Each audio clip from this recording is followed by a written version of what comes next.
Welcome to a journey unlike anything you've ever experienced, or perhaps one you'll wish you'd never entered.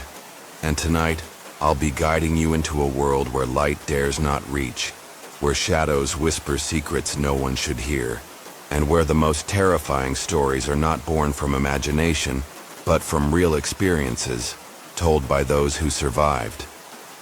Or at least they think they did. If you're someone who craves thrills, who loves stories that make your heart pound and your breath catch in your throat, you've come to the right place. But I warn you, what you're about to hear is not for the faint of heart. Brace yourself, because we're about to embark on a descent into 25 terrifying true stories, each one a door into the deepest, most primal fears that haunt the human soul. Now, picture this. You're sitting in a pitch-dark room. The only light comes from a flickering candle on the table. Outside, the wind howls through the trees, carrying with it sounds that feel like whispers, like someone or something calling your name. You hear a soft knock at the window. You look, but no one is there, only the endless dark, and a chill crawling down your spine. That is the feeling you'll get with these stories. I've gathered them from all over, from friends, strangers online, and even from my own experiences. Each one is a fragment of a much bigger picture, a picture drawn in fear, curiosity, and things that cannot be explained. From abandoned houses haunted by restless spirits, to lonely roads where the dead still wander. From laughter echoing through empty hallways, to faces in the mirror that don't belong to you, every story is true. And every story is waiting to send shivers down your spine. Think back to the last time you were truly scared. Was it a strange noise in the middle of the night? A feeling that someone was following you in a dark alley, even though no one was there when you turned around? These stories will take you right back to that moment, but this time you won't just feel the fear, you'll live in it. We begin with a story about a 15-year-old boy, home alone in a quiet suburban house, until he hears footsteps on the stairs and a voice whisper his name from the darkness. From there, we'll journey through crumbling homes, hiding deadly secrets, deserted roads still echoing with ghostly presence, and tiny apartments where children's laughter rings out in the dead of night, though no child lives there. With each story, you'll fall deeper into the dark, where the line between reality and nightmare begins to blur, and you'll wonder, was it really just a story? Or was it a warning? I know what you're thinking. It'll take more than a ghost story to scare me. And hey, I respect that. But let me ask you something. Have you ever felt like someone was watching you, even when you knew you were alone? Have you ever heard a sound you couldn't explain? A whisper, a knock, a laugh, coming from where no one should be? These stories aren't just for entertainment. They're a reminder that there are things in this world we don't understand, can't control, and sometimes can't escape. So turn off the lights, put on your headphones, and let me guide you into a realm of ghosts, spirits, and nameless fears. But don't forget, when you stare into the darkness stares back. Are you ready? Let's begin with story 1. And I promise, by the time we reach the end of all 25 stories, you'll never look at the dark the same way again.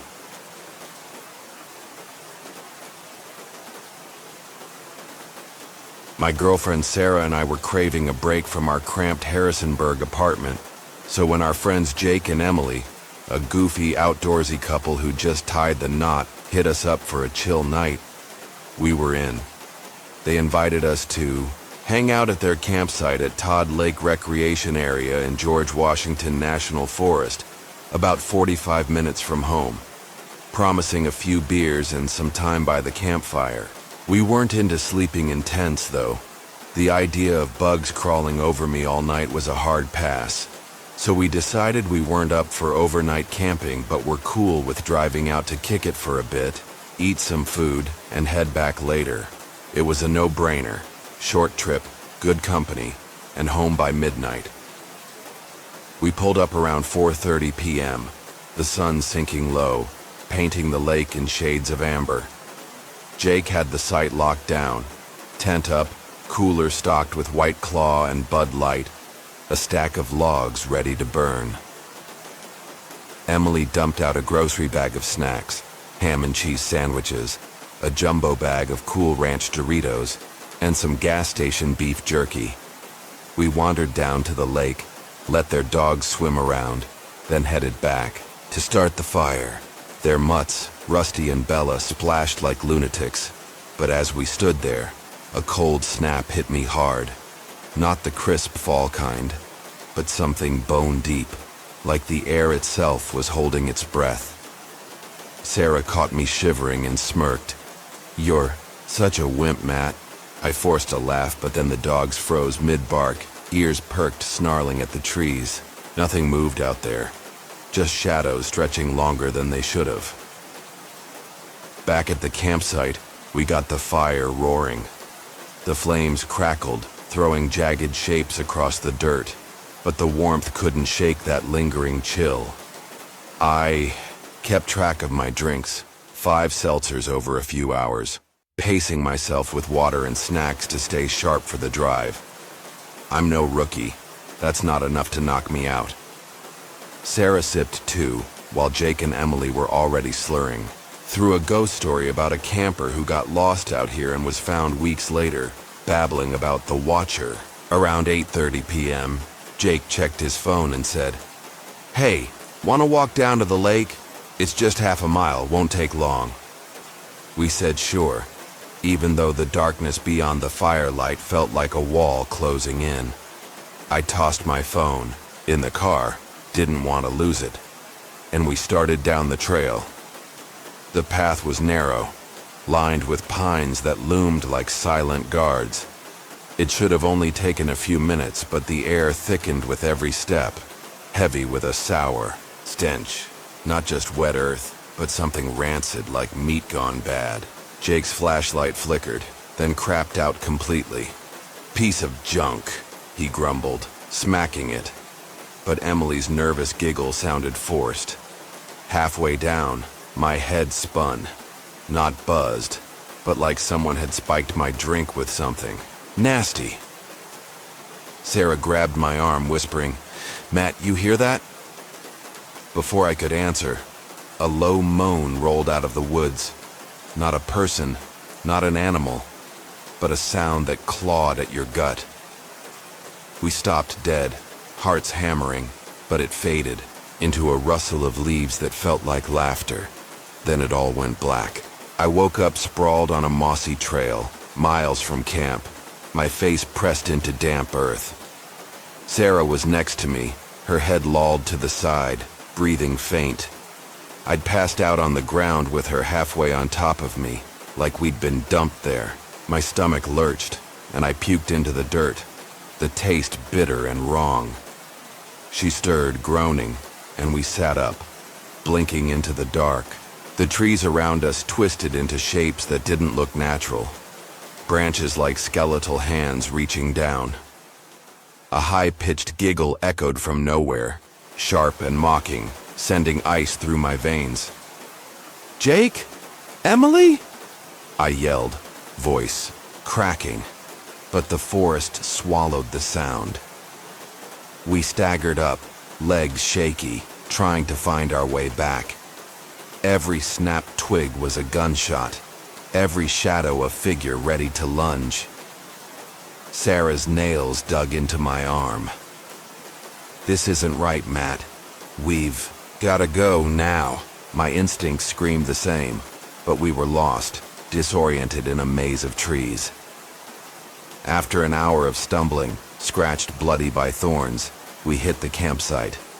The fire was cold ash, the tent empty. My car sat untouched.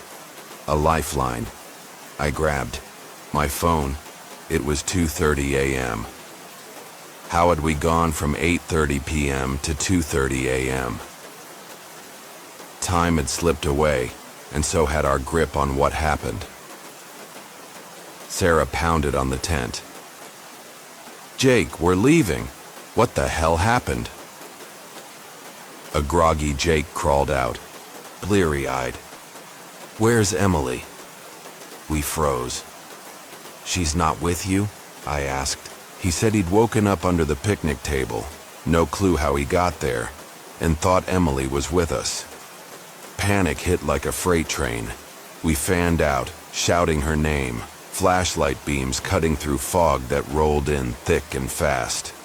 Then, I saw her, slumped against a tree near the lake trail, clothes ripped, face caked with mud. Her breaths were shallow, rattling like she was drowning on dry land.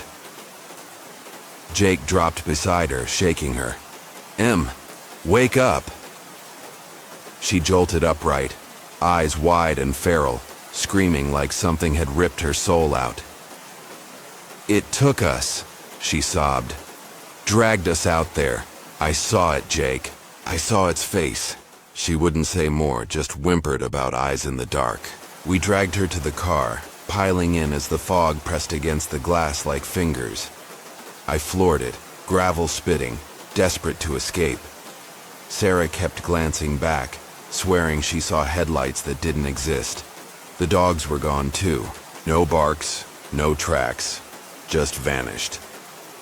Next morning, Jake called, laughing it off. "Guess we shouldn't drink so much next time, huh?" He'd told us the night before he didn't remember the lake walk, just waking up under the table. But now, he claimed he stayed back to watch Rusty and Bella while we went. His story didn't hold water. The dogs weren't even there when we got back. Emily stayed silent, clutching a rosary she'd never had before, staring out their apartment window like she was waiting for something. My phone had a new crack, and a photo I didn't take. A blurry shot of the woods, a tall, thin figure between the trees, head tilted, no face, just a smear where eyes should be. Sarah got sick that week. Fever, chills, puking black sludge that reeked like a sewer. The ER doc called it food poisoning, but I wasn't buying it. That night, I woke to her standing over me, eyes blank, whispering, "It's here, Matt." It followed us. I jolted up. She was asleep again, curled up normal. Then the noises started, scratches in the walls, footsteps pacing the hall, that damn giggle from the woods. Our place wasn't ours anymore. I dug into Todd Lake's history online, disappearances, sightings, whispers of a watcher that's haunted the area since the 1800s. Locals say it lures you in, feeds on your fear, hitches a ride home, if you're dumb enough to let it. Last night, Sarah's sketchbook was open, pages of that faceless thing from the photo, drawn in her sleep. This morning, Jake called, voice breaking. "Emily's gone, man. Walked out at midnight, I couldn't stop her." I hung up, grabbed Sarah, and started packing. We're bolting from Harrisonburg tonight. But as I type this, the lights flicker, and something taps the window. 3 slow knocks, deliberate, like it's counting down. I don't think we're leaving.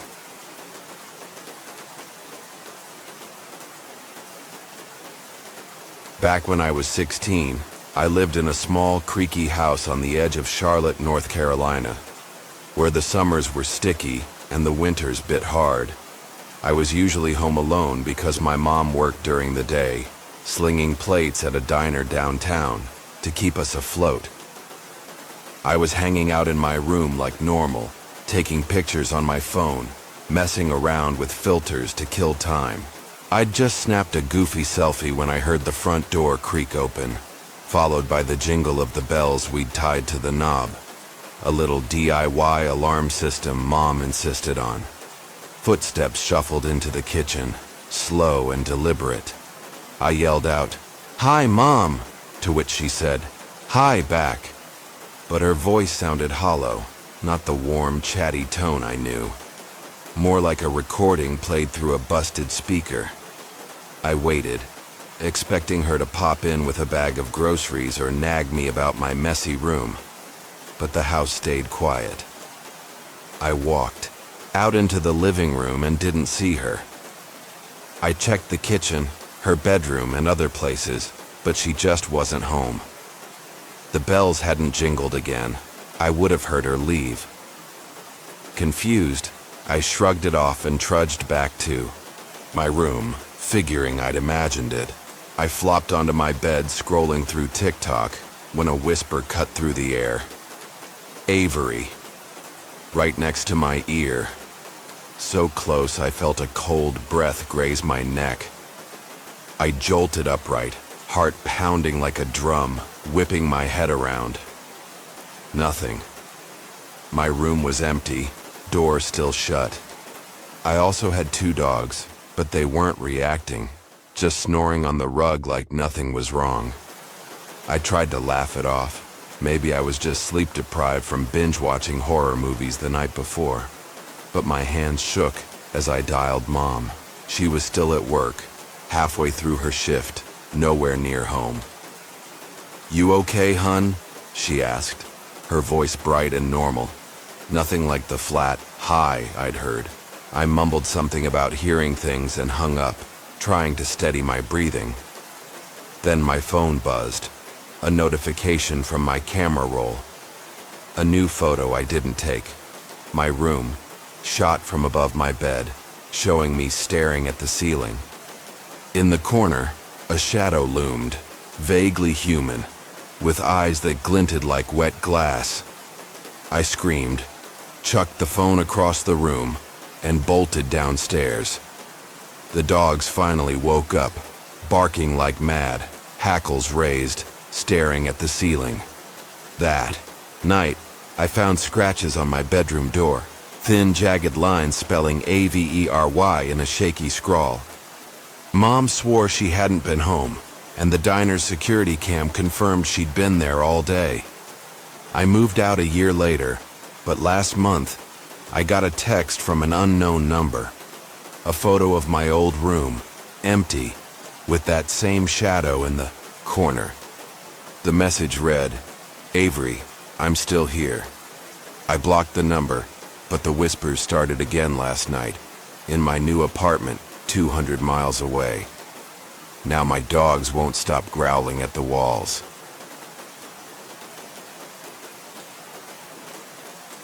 A few years back, when I was 19 and just starting to figure out life on my own, I lived in a rundown apartment complex in Tampa, Florida. The kind where the walls were so thin you could hear your neighbor sneeze, and the hallway always reeked of burnt popcorn and cheap air freshener. I was at my apartment alone one night around 10 p.m., sprawled on my secondhand couch, binge-watching true crime documentaries on Netflix with a bowl of microwave popcorn. A sharp knock at the door jolted me out of my zone. I wasn't expecting anyone, so I paused the show, heart already racing a bit, and tiptoed over to the door.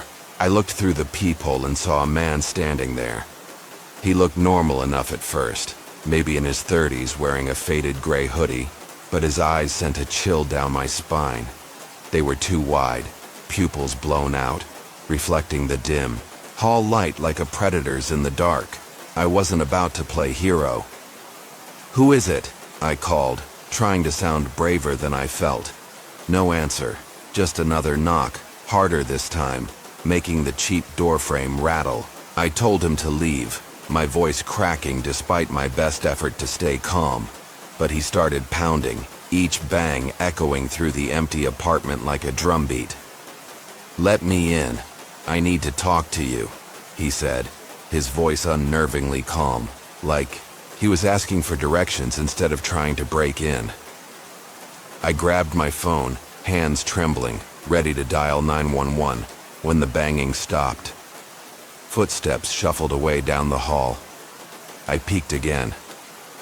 He was gone. But as I turned back to the couch, a faint scratching started at the bottom of the door, slow and deliberate, like nails dragging across the wood. I froze, staring at the knob, half expecting it to turn on its own.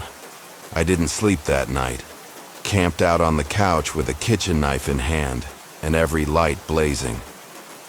The next morning, I told my neighbor, Mrs. Carter, a nosy retiree who knew everyone's business in the building.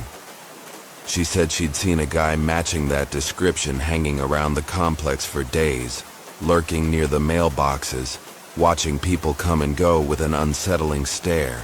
A week later, I was scrolling through the local news on my phone when a headline stopped me cold. Man arrested for string of apartment break-ins and assaults in Tampa. The mugshot was him. Same hoodie, same unhinged eyes. He'd been targeting single women, breaking in at night and leaving behind cryptic notes scrawled in marker. I see you. I moved out the next month, desperate to leave that nightmare behind, but it wasn't over.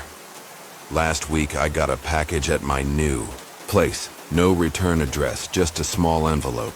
Inside was a Polaroid of my old apartment door, taken from the hallway, with a red marker circle around the peephole. On the back, in shaky handwriting, I still see you, Lauren. I called the cops, but they found no prints, no leads. Now, every night I hear that same scratching at my door, faint, deliberate, always stopping when I get close. I don't look through the peephole anymore.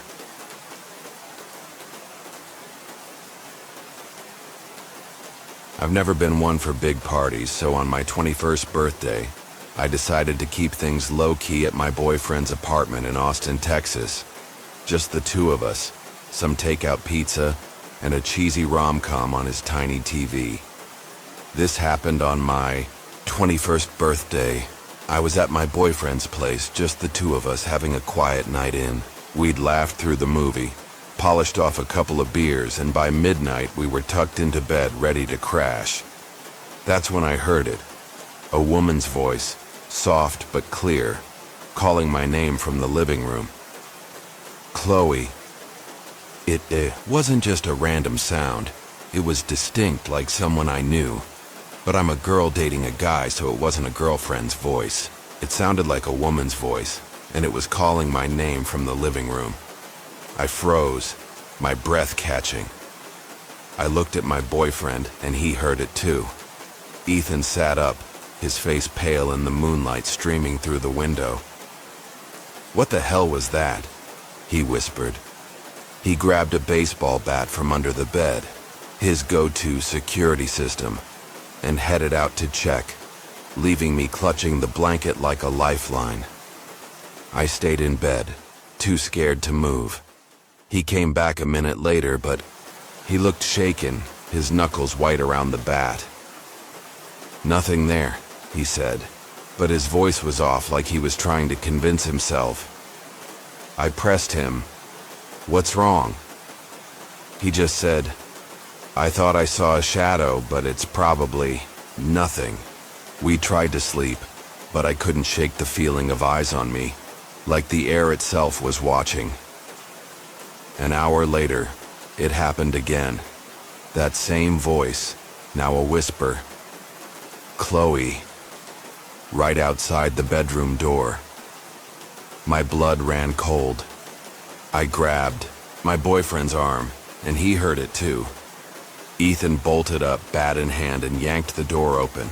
The hall was empty, but when he flipped on the light, we both saw it. Small footprints in the carpet, like a woman's, leading from the living room to our door. They stopped right at the threshold, as if something had stood there, staring in. We didn't sleep a wink that night, huddled together, jumping at every creak of the old apartment.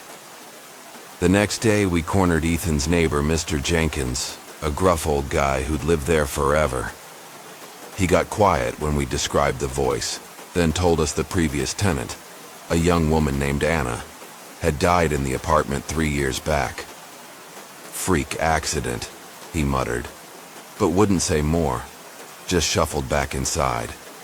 I refused to step foot in that place again, but the story doesn't end there. A month later, Ethan found a crumpled note under his couch while packing to move out, written in shaky handwriting.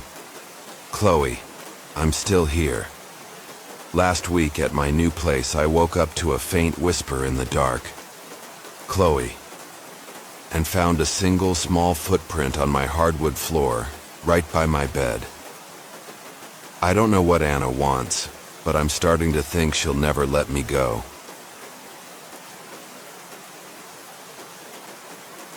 I live on a narrow dirt road called Black Hollow Lane, deep in the woods on the outskirts of Tennessee.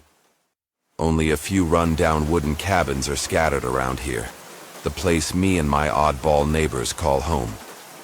It's quiet here. We all know each other, sometimes gathering around a fire to grill meat and sip on a few cans of beer. But don't let the rustic countryside charm fool you. Black Hollow Forest is not a place for the faint of heart.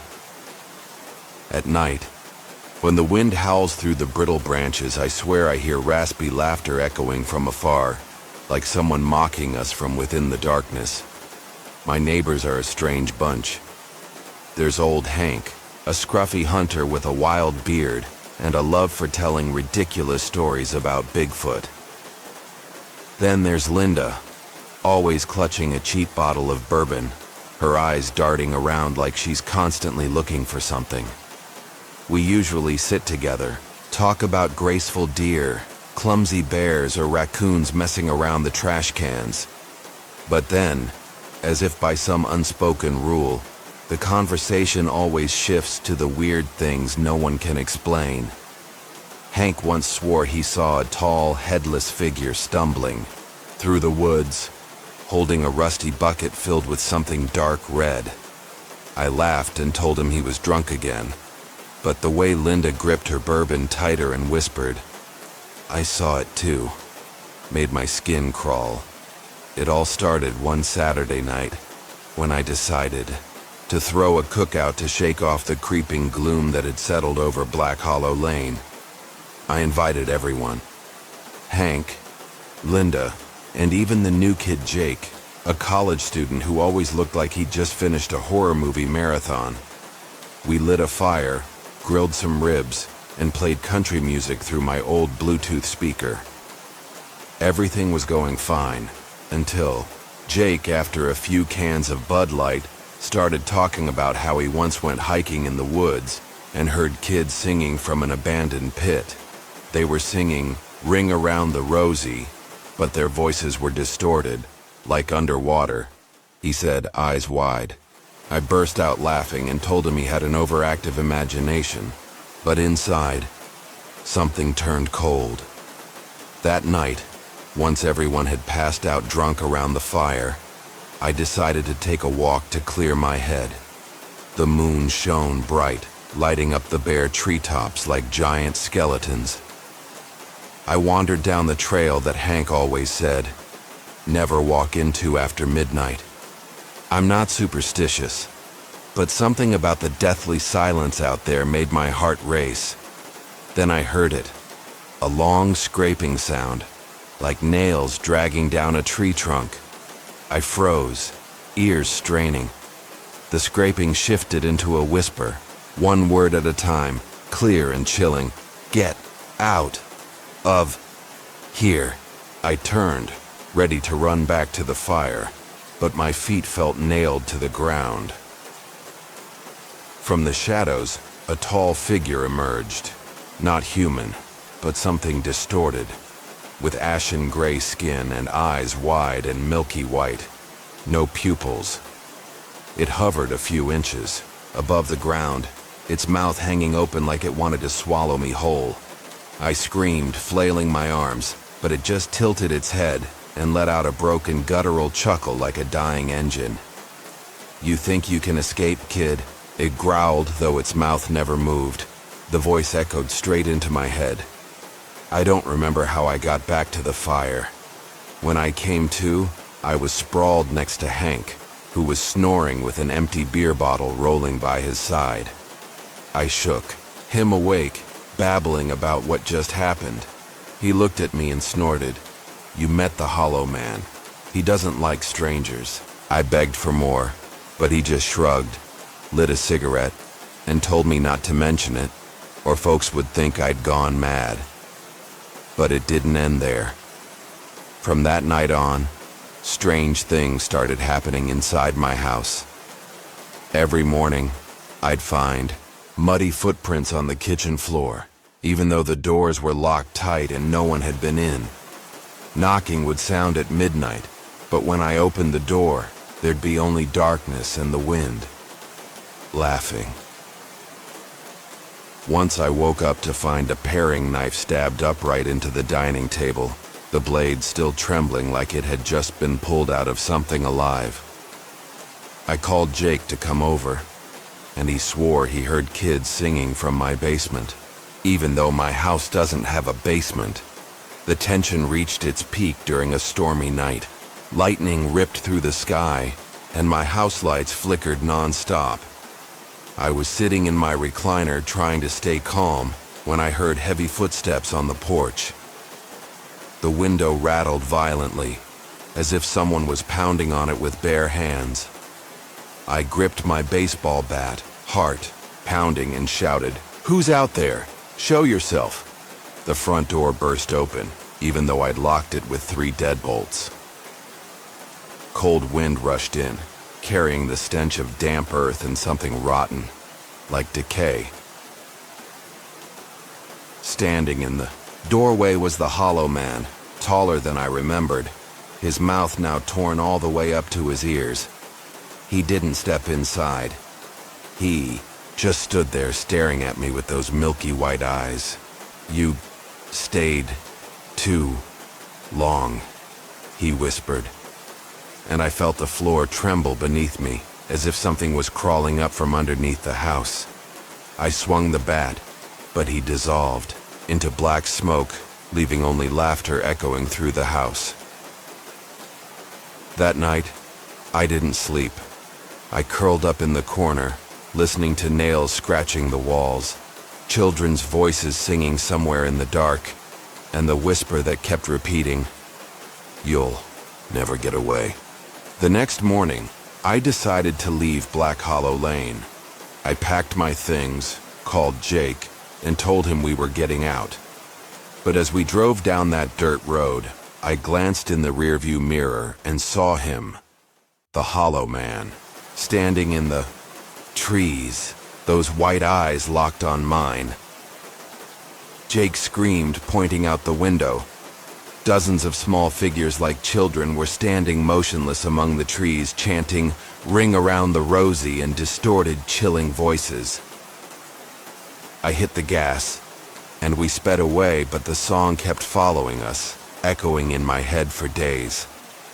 Now, in my new apartment in the city, I still can't forget Black Hollow. Whenever it rains, I hear knocking at the door, though no one's ever there. And last night, as I turned off the lights to sleep, I swear I saw a tall figure hovering outside my 3rd-floor window, whispering my name on the wind.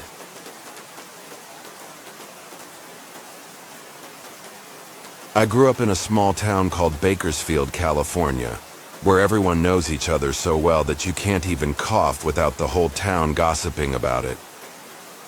In my senior year of high school, around 2009, I took an AP economics class with Mr. Foster, a veteran teacher with salt and pepper hair who always wore the same wrinkled gray suit like he'd fallen asleep in his office. He was known for his dry lectures about supply and demand, but there were rumors that he used to teach psychology at some prestigious university before he landed here. No one really knew for sure, but the way he looked at you, like he was analyzing every wrinkle on your forehead, always made me feel uneasy. One day, in that stuffy classroom that smelled like chalk and teenage sweat, Mr. Foster suddenly switched things up. He told us to close our eyes, relax, and imagine ourselves near a body of water, a river, a lake, or an ocean, whatever came to mind. I shrugged. thinking it was just a dumb exercise to kill time. Everyone followed along. The squeaky chairs eventually went silent as we all shut our eyes. I pictured myself standing beside a small stream at the edge of town, tossing pebbles into the water, listening to the soft plop-plop sounds. Nothing special, just a memory from when I used to sneak out to go fishing as a kid. After a few minutes, Mr. Foster told us to open our eyes. He stood there, hands on his hips, wearing a smug grin like he'd just invented fire. Then he asked each of us to describe what we saw. My friend Mike, the big jock, said he was surfing in Malibu, waves crashing around him. Sarah, the quiet bookworm, whispered that she was rowing across a calm, silent lake. When it got to me, I described the stream, a little unsure of what this was all for. Mr. Foster nodded, his grin growing wider, which just made me want to crawl under the desk. Then he dropped the bomb. He said this exercise was a way to measure your sexual awakening. The bigger the body of water, the stronger your desire. And small things like streams or ponds meant you were still undeveloped. The class erupted in laughter, especially when Mike puffed out his chest, proud of his big waves. I turned red, mumbling something about my stream not being that bad, but inside I wanted to disappear. Mr. Foster stood there, arms crossed, watching us like a scientist observing lab rats. At the time, I just thought he was a bit eccentric. I mean, teachers are weird sometimes, right? But it didn't stop there. After that day, things started to feel off. Mr. Foster began calling students to the board, asking hyper-specific economics questions like, what was the impact of the 1995 steel import tax on automobile prices? If you got it wrong, he wouldn't say a word. He'd just stare, completely still. Like a statue, those cold gray eyes boring into your skull. It happened to me once, and I swear the air in the room thickened, like someone had wrapped a hand around my throat. My buddy Tommy, sitting next to me, whispered, "He's more of an energy vampire than a teacher." One afternoon, I stayed after class to ask about a grade. I knocked on the teacher's office door and found Mr. Foster sitting alone, fluorescent lights flickering above him. I mumbled something about the last quiz, and he looked up with a crooked smile. "You're smart, Danny," he said, his voice low and echoing like it came from a tomb. "But if you want better grades, you need to be more open." He stood up, stepping closer, and I caught the smell of stale cigarettes coming from his suit. I stammered a thank you and bolted, but the way he watched me leave made my skin crawl the whole ride home. Weeks later, the rumors started flying.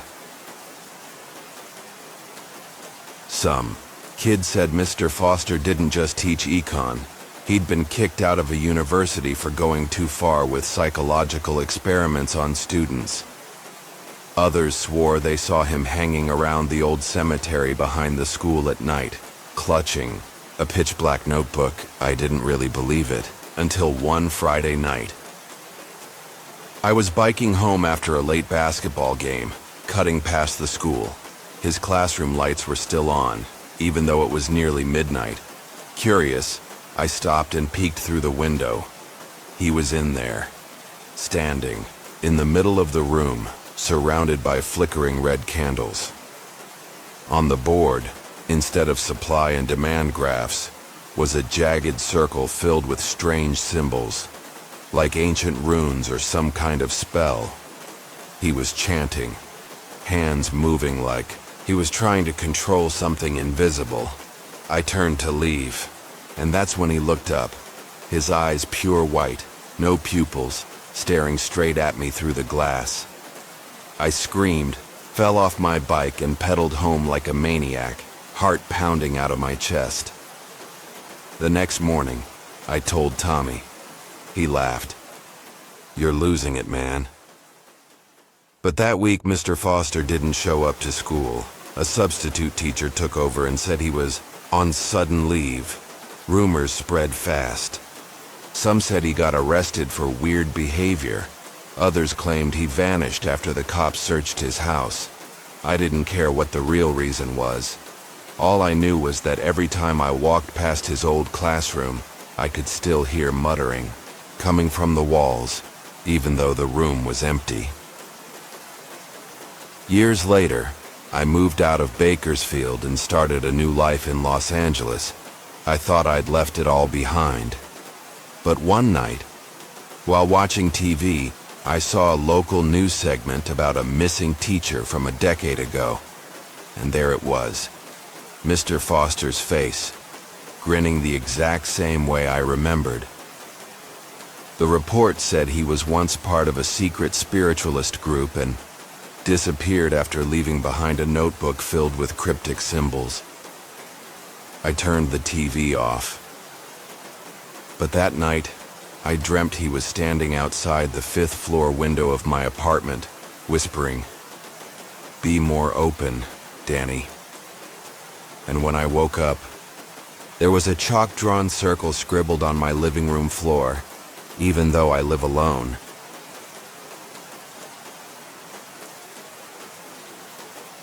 When I was 18, I left my hometown of Boise, Idaho, to go on a Mormon mission, a sort of rite of passage that every young man in the church was expected to complete. I was assigned to a small town called Tillamook, Oregon, known for its cheese and the kind of relentless rain that soaks not just your clothes, but your soul. My job was to ride my bike around town, knock on strangers' doors, and try to convince them to believe in the story of angels and Joseph Smith's golden plates. Honestly, it felt like trying to sell strawberry ice cream in a blizzard. No one cared. But in the middle of those monotonous rain-soaked days, I experienced things that still make me shiver when I think about them. I was paired with Elder James, a scrawny guy from Utah who always carried a paperback Bible and a sheepish smile.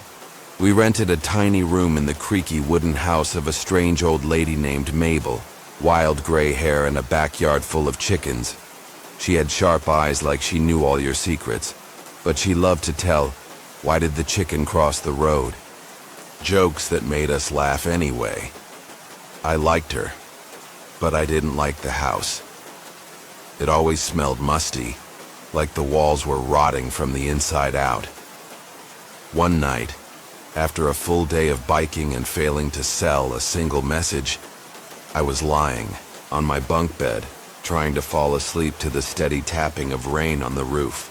Suddenly I heard a voice calling my name, Samuel, from inside the old wardrobe in the corner of the room. No one in Tillamook knew my real name. We only went by Elder and our last names on mission.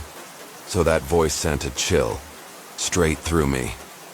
I sat up, glanced at Elder James, but he was fast asleep, snoring softly. The voice came again, louder this time, like someone standing just behind the wardrobe door. "Samuel, come here." I gripped my blanket, telling myself it was just the wind or one of Mabel's chickens, but my heart pounded like it was trying to escape my chest. I didn't dare open the wardrobe that night. But the next morning I told Mabel. She laughed hoarsely and waved it off. "Oh, that's probably Hank. This house has been haunted since I was a girl. Don't worry. He just likes to mess around."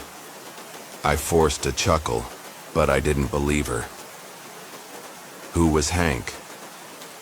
I started noticing more strange things. Every morning I'd wake up feeling like someone had touched my shoulder during the night, even though James swore he hadn't moved.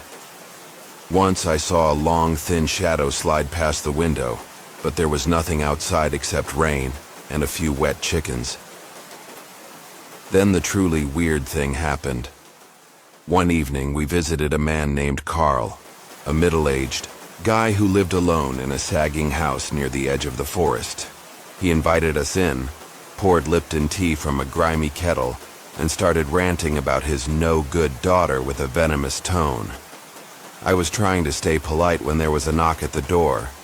Carl opened it, and in stepped a tall man, tanned, skin, long hair tied back in a ponytail, wearing a shiny black leather jacket. Carl said, "This is Joe, my neighbor." But the moment I looked into Joe's eyes, I heard a cold whisper in my ear. "He's a killer." I froze. Sweat beaded on my neck even though the room was freezing. Joe stood there staring at me with eyes so dark they felt bottomless, like they wanted to swallow my soul. I stammered an excuse and pulled James out the door.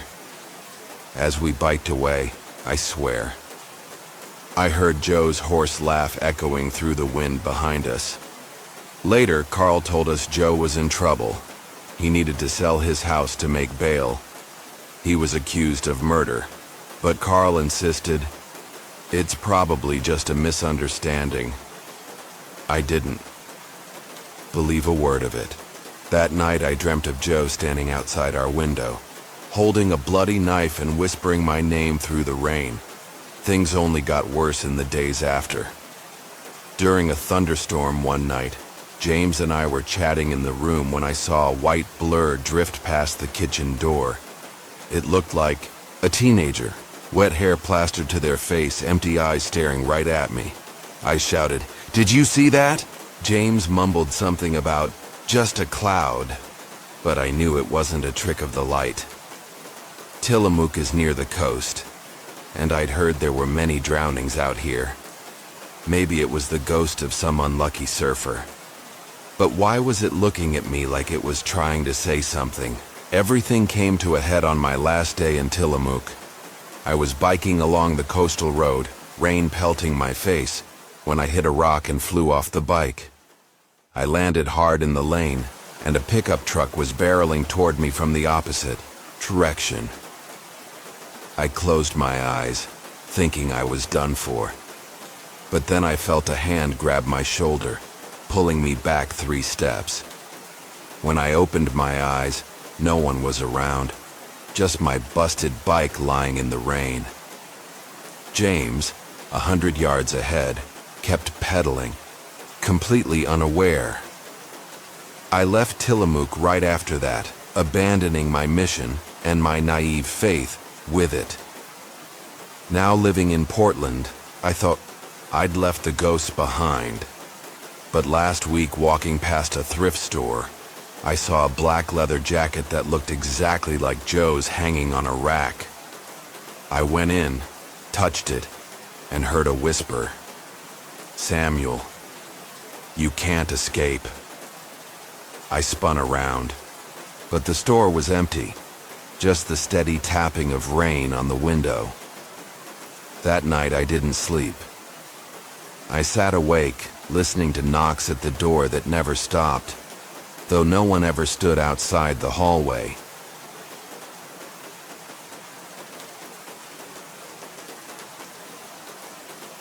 A few years ago, I decided to leave behind my dull life in Omaha, Nebraska, and move to Thailand to teach English.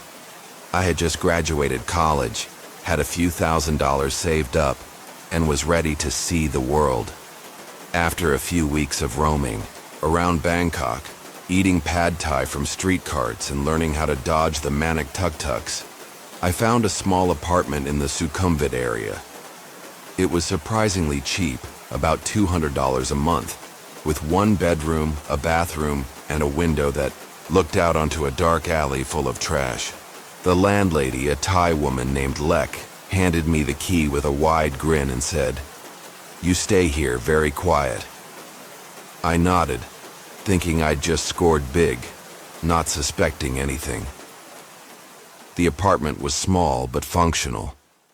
I set up an old bed, bought some pillows from Chatuchak Market, and hung a few posters of my favorite horror movies, The Shining, Halloween, on the wall to make it feel more like home. At first, everything was normal.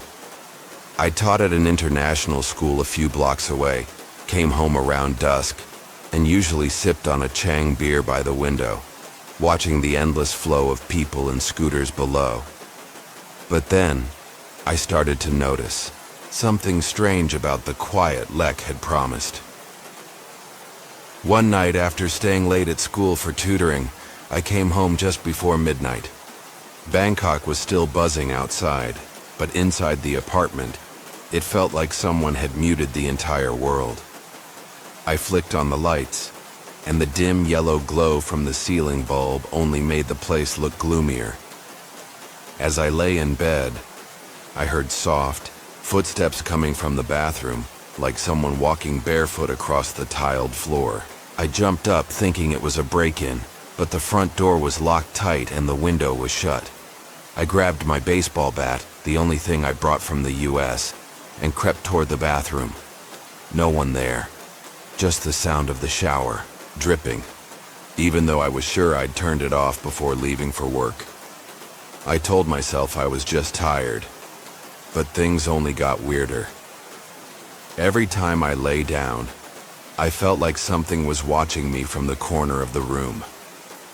One night, I woke up and saw a tall, shadowy figure standing at the foot of my bed.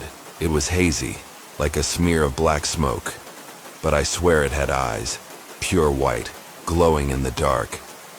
I screamed, turned on the light, and it vanished. I ran into the hallway and pounded on Lek's door, but she just yawned and said, "Maybe, tree. Old apartment, makes noises." But I knew it wasn't a dream. In the nights that followed, the ghost appeared more often. Sometimes I'd hear whispers in Thai from the ceiling corner, fast and frantic like someone arguing with an invisible person. I didn't know Thai well, but I kept hearing the word Chet, dead, over and over, and it sent chills down my spine. Another time, I left my GoPro running overnight, hoping to catch something. The next morning, the footage showed the black shadow gliding over my bed, stopping right above my head, then melting into the wall. When I played it back, the speakers let out a raspy laugh, even though the room had been completely silent. I told Tommy, a loudmouth Texan who also taught at my school. He always carried a mini bottle of Jack Daniels in his backpack. He burst out laughing. "Bro, you met a Thai ghost. Go buy some jasmine flowers or something. American stuff won't work on these spirits." So I did. I bought a bundle of jasmine from the market and placed it in the corner of the room. That night, I woke up to find the flowers shredded to pieces. Petals scattered across the floor like someone had stomped on them in a rage. The breaking point came during a thunderstorm. Bangkok was drowning in lightning and wind, and the power in the building flickered constantly. I was sitting on my bed, trying to read to calm my nerves, when I heard a knock on the door. 3 slow, steady taps. I figured it was Tommy dropping by, but when I opened the door, no one was there. Just a trail of water on the hallway floor, leading toward the stairs. I slammed the door shut, heart pounding, and turned around. And there it was. The ghost, standing in the middle of the room, taller than ever, its glowing white eyes locked onto mine. It didn't move. It just stood there, but its twisted mouth slowly opened wider like it was about to swallow me whole.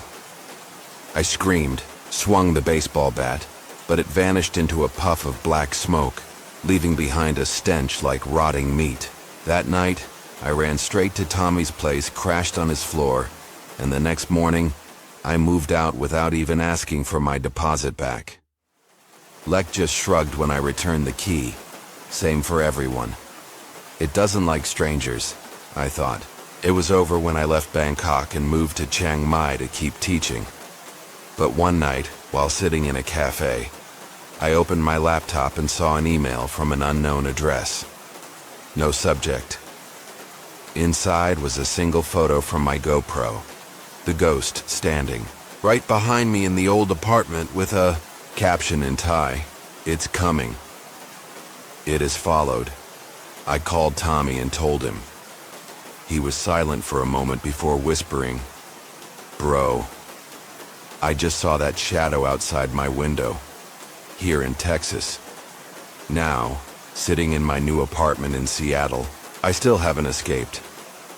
Every time it rains, I hear wet footsteps in the bathroom, even though the shower is off. Last week, I found a jasmine petal under my pillow, though I never buy flowers. And last night, as I turned off the light to sleep, I swear I saw two glowing white eyes in the corner of the room and a whisper, "You can't run."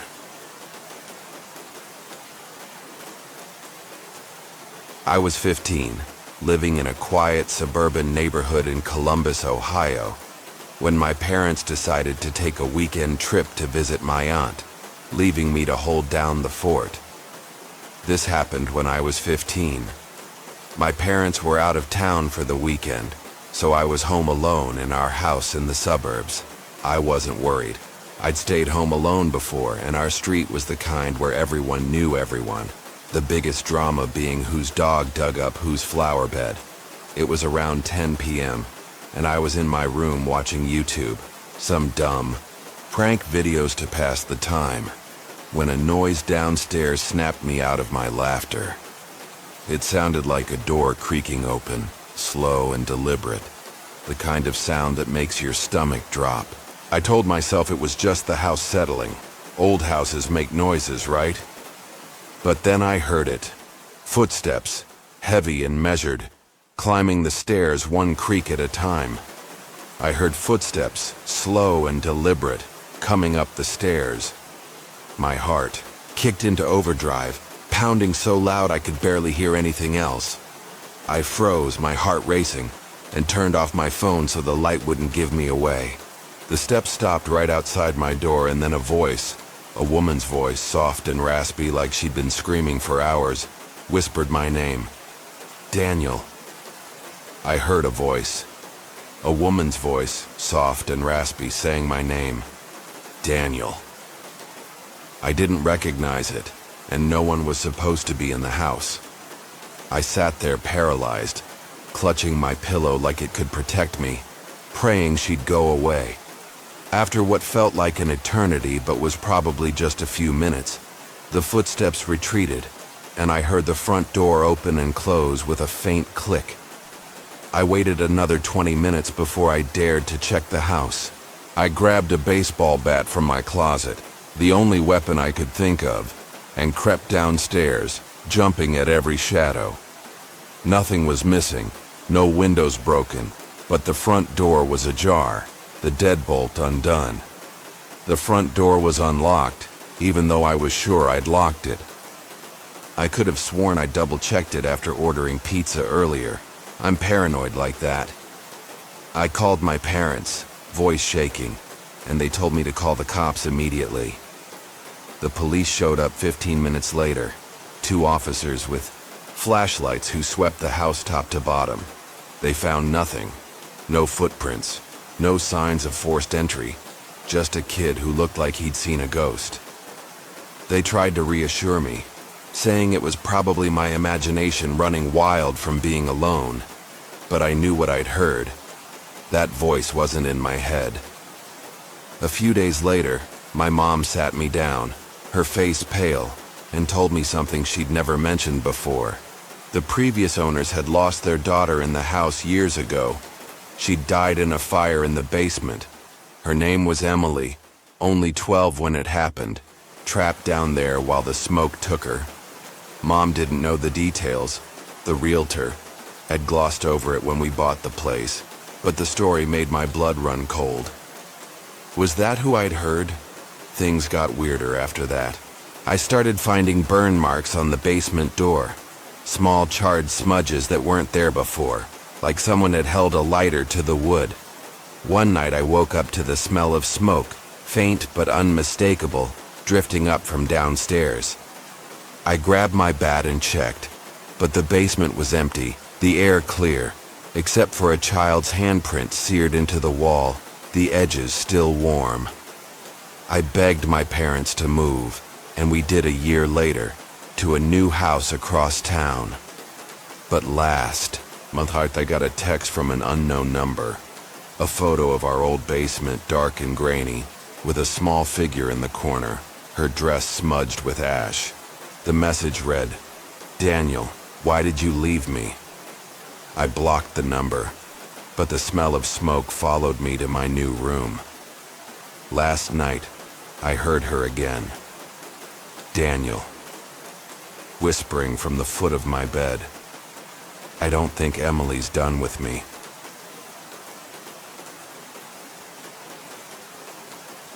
I was 10 years old, living in a modest house on the outskirts of Salem, Oregon, where the edge of our property blurred into a sprawling field that stretched toward a dense forest. This happened when I was 10 years old. My family lived in a small house in the countryside, and our backyard backed up to a field that led to a forest. It was the kind of place that felt like a playground during the day. I'd spend hours chasing butterflies or building forts with sticks, but at night, it transformed into something else entirely. The forest loomed like a wall of shadows, and the field seemed to whisper secrets in the wind. My parents always warned me not to wander too far, especially after dark, but I was a curious kid, always poking my nose where it didn't belong.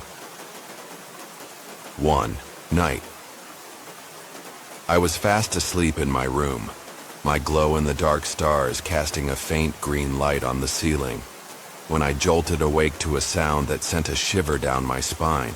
I woke up around 3 a.m. to the sound of my bedroom window rattling, like someone was trying to pry it open, the glass trembling in its frame with a rhythmic, insistent shake. My heart leapt into my throat, pounding so hard I could feel it in my ears. I was a light sleeper, always waking up at the slightest noise, a creaky floorboard, a branch tapping the roof. But this was different. This wasn't the house settling or the wind playing tricks.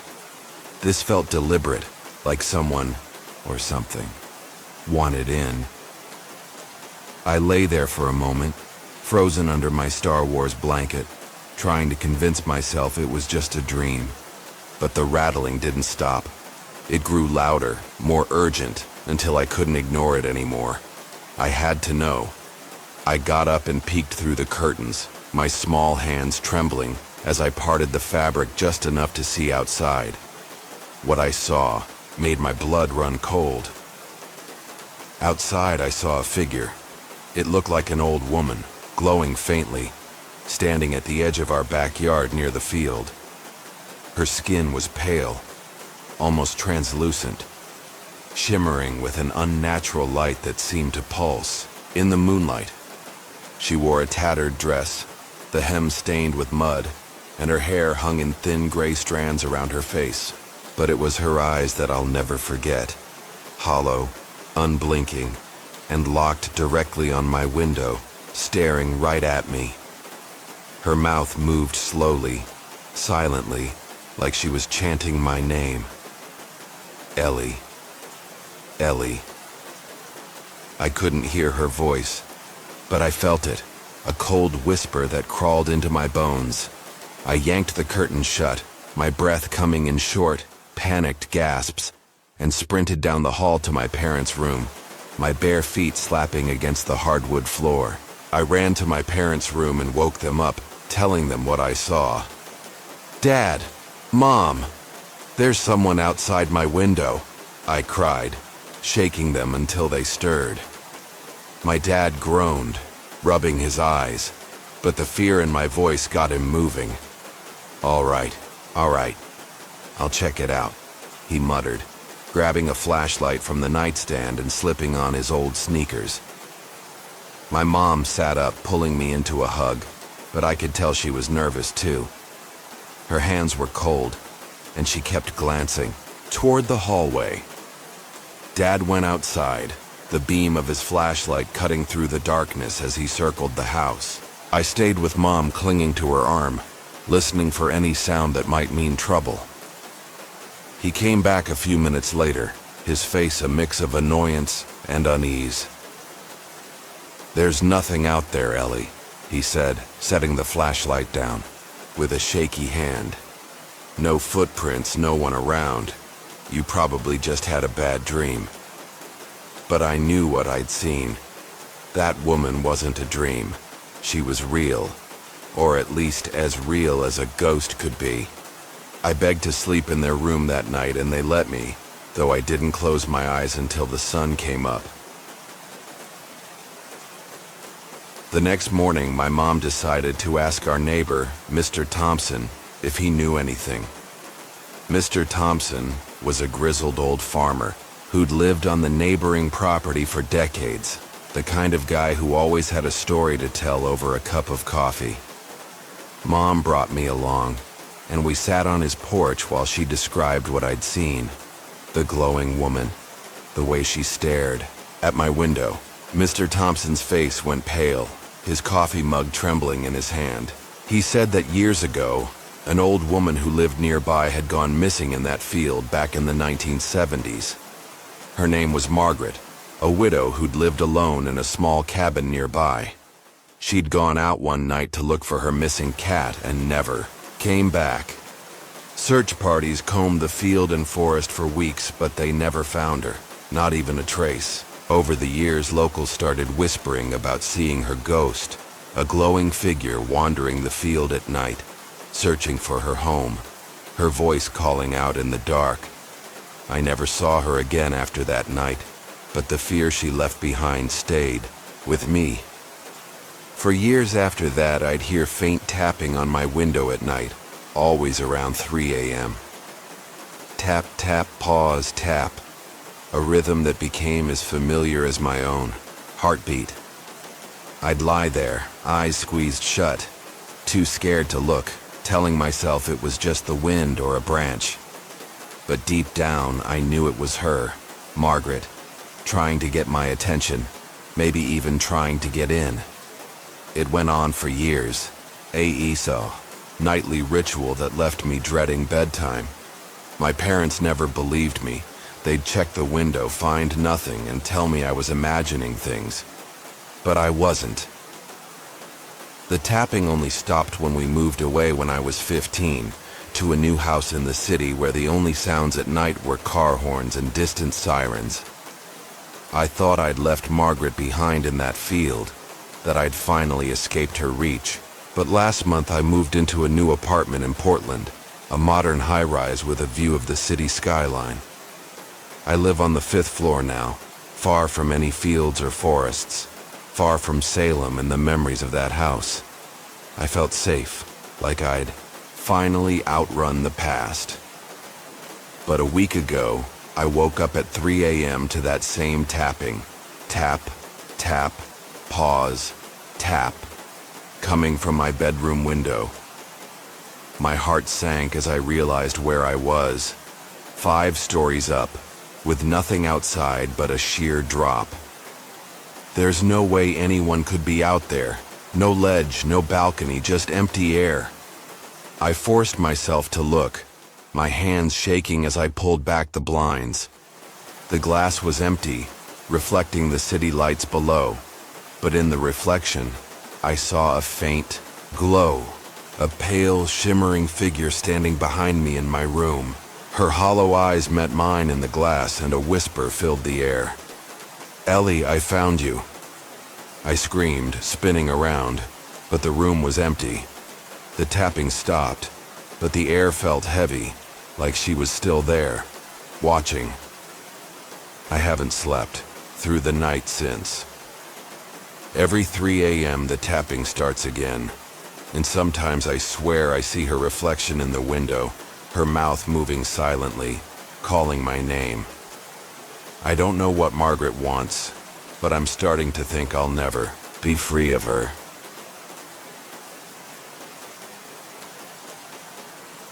I grew up in Raleigh, North Carolina, but every summer my family would drive down to the Outer Banks, a long, narrow strip of islands off the coast, where the beaches stretch endlessly and the ocean roars like it's trying to swallow everything whole.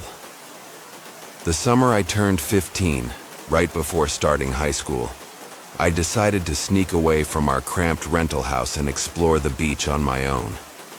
It was a bright, moonlit night. I walked along the deserted shore. The only sounds were crashing waves and the silver light of the moon glinting off the sand. I loved that feeling of freedom. No parents yelling, no annoying little brother tugging at my arm, just me and the ocean. The Outer Banks at night is eerily quiet. No streetlights, no cars, just the wind hissing through the dunes. I brought a small flashlight, but the moon was so bright I didn't even need it. I walked about half a mile away from the cottages when I heard something that wasn't the ocean or the wind, but a whisper coming from far away. I stopped and strained to hear. The whisper grew louder, like a crowd murmuring, but I couldn't see anyone. I told myself it was my imagination, but a chill crept up my spine. Then I saw them.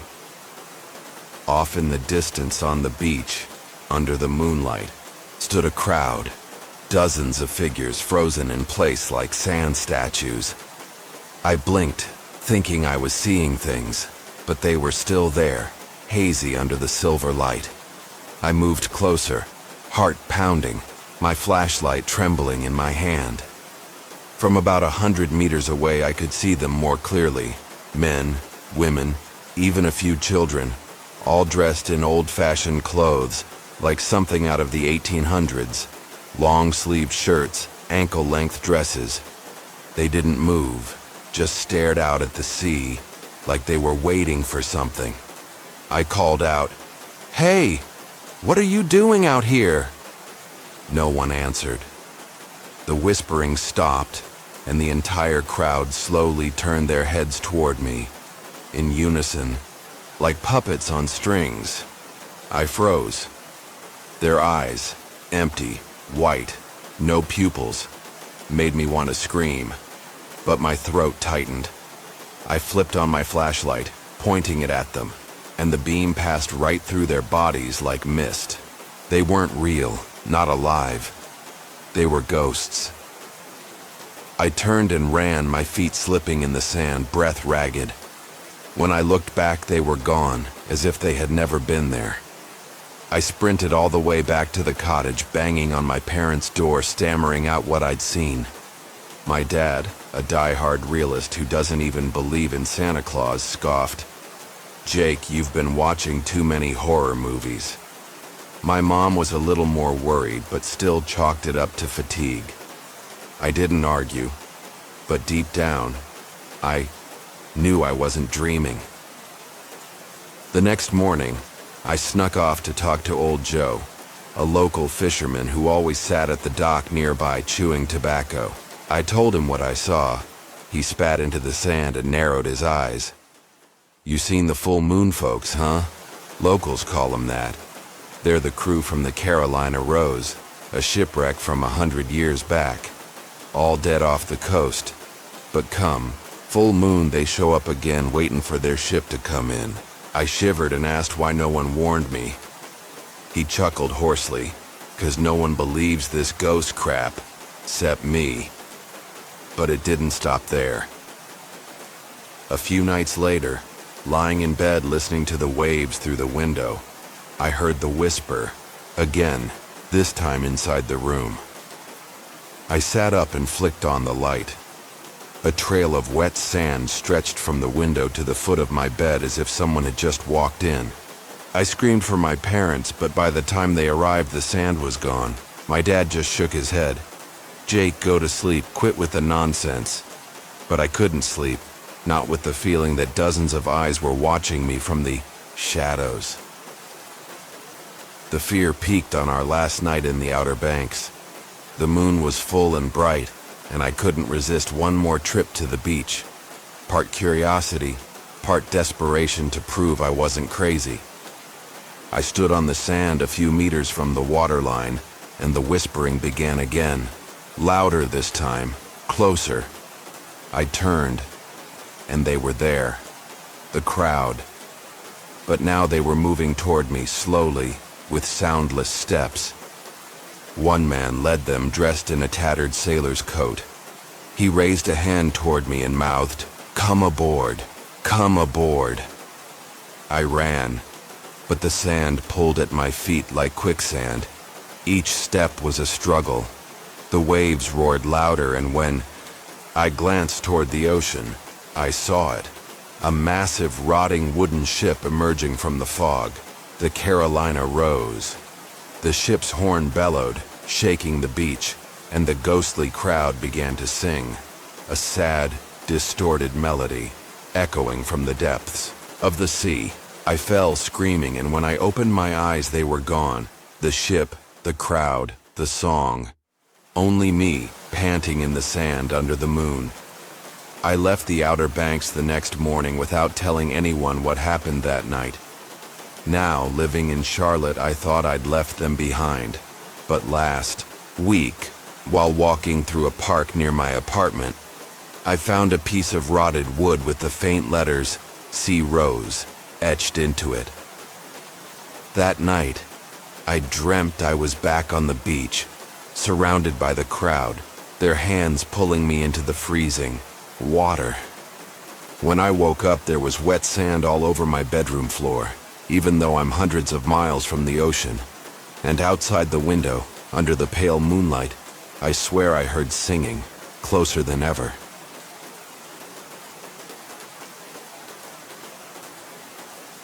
I grew up in Ostell, a tiny rural town in Pennsylvania, where if you screamed in the middle of the road, the echo would bounce back from endless cornfields. My childhood home was a two-story, run-down white house with peeling paint, sitting at the end of a winding dirt road. When I was about 8 years old, I started hearing strange sounds in the house, footsteps in the attic at night, whispers from the walls, and sometimes a faint giggle like a child's. My parents, the kind of pragmatic people who didn't even believe in ghosts, always said it was just an old house creaking or mice in the ceiling. But I knew it wasn't mice. Mice don't giggle, and they sure as hell don't whisper your name. The house had a strange energy I could never explain. By day, everything felt normal. Sunlight through the windows, Mom humming in the kitchen, Dad grumbling about the lawnmower. But at night, something changed. The house seemed to come alive, and the sounds became part of my childhood. I'd lie in bed counting the footsteps in the attic. 1, 2, 3, then silence, as if someone was standing directly above me, peering down through the thin ceiling. One night when I was 10, I decided to face my fear. I grabbed a flashlight from my drawer, pulled on my Ostell Wildcats Little League jacket, and crept up the stairs to the attic. The attic door creaked loudly as I pushed it open. Inside, it was pitch black, with just a few weak slivers of moonlight shining through the vents.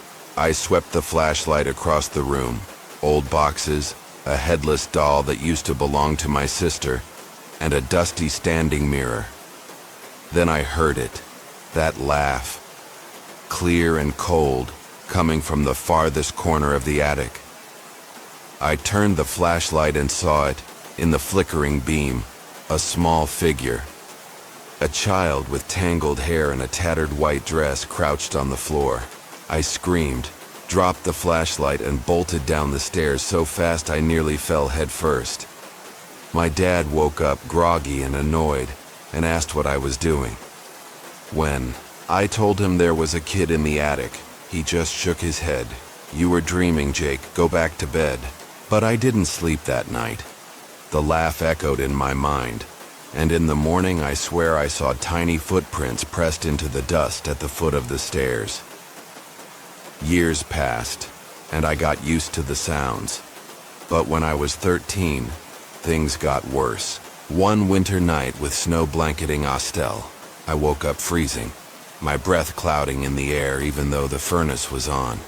I heard knocking, 3 slow knocks coming from the wall next to my bed. I sat up, and the whispering began. "Jake, come play." The voice was small, like a child's, but warped, like it came from deep underground. I pulled the covers over my head, praying for it to stop. but the knocking grew louder and faster until the whole wall shook, like someone was slamming it with a hammer. The next morning, I told my mom. She looked worried but chalked it up to frozen pipes. But frozen pipes don't talk. I started digging into the house's history, asking around the neighborhood. That's when I heard something chilling from old Mrs. Edna, who lived a few doors down. She whispered over the fence. That house used to belong to the Millers. They lost their little girl, Lily, in a snowstorm, way back in the 1800s. She froze to death in the attic. Ever since then, anyone who lives there hears her. I asked why my parents didn't know. She laughed bitterly.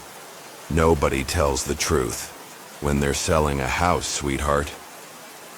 It all came to a head one stormy night when I was 15. Thunder cracked through the sky and the lights flickered. I was lying in bed when I heard footsteps, not in the attic this time, but on the stairs, coming down, slowly, one step at a time. I grabbed my baseball bat, heart pounding, and shouted, "Who's there?" My bedroom door creaked open, and there she was, the child in the white dress, with eyes like deep black pits. She smiled, a twisted grin that stretched to her ears, revealing sharp animal-like teeth. I screamed and swung the bat, but she dissolved into black smoke, leaving behind a musty, moldy stench.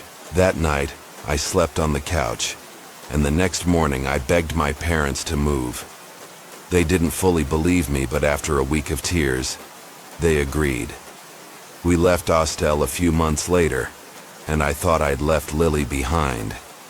Now, living in Pittsburgh, I thought it was over. But last week, while cleaning my new apartment, I found an old doll, identical to the headless one from the attic, under the bed, even though I never brought it with me. That night I woke up to a whisper. "Jake, I missed you." When I turned on the light, I saw tiny, wet footprints on the wooden floor, leading from my bed to the window. Outside, under the streetlight, a small figure stood still, staring up at me with those bottomless black eyes.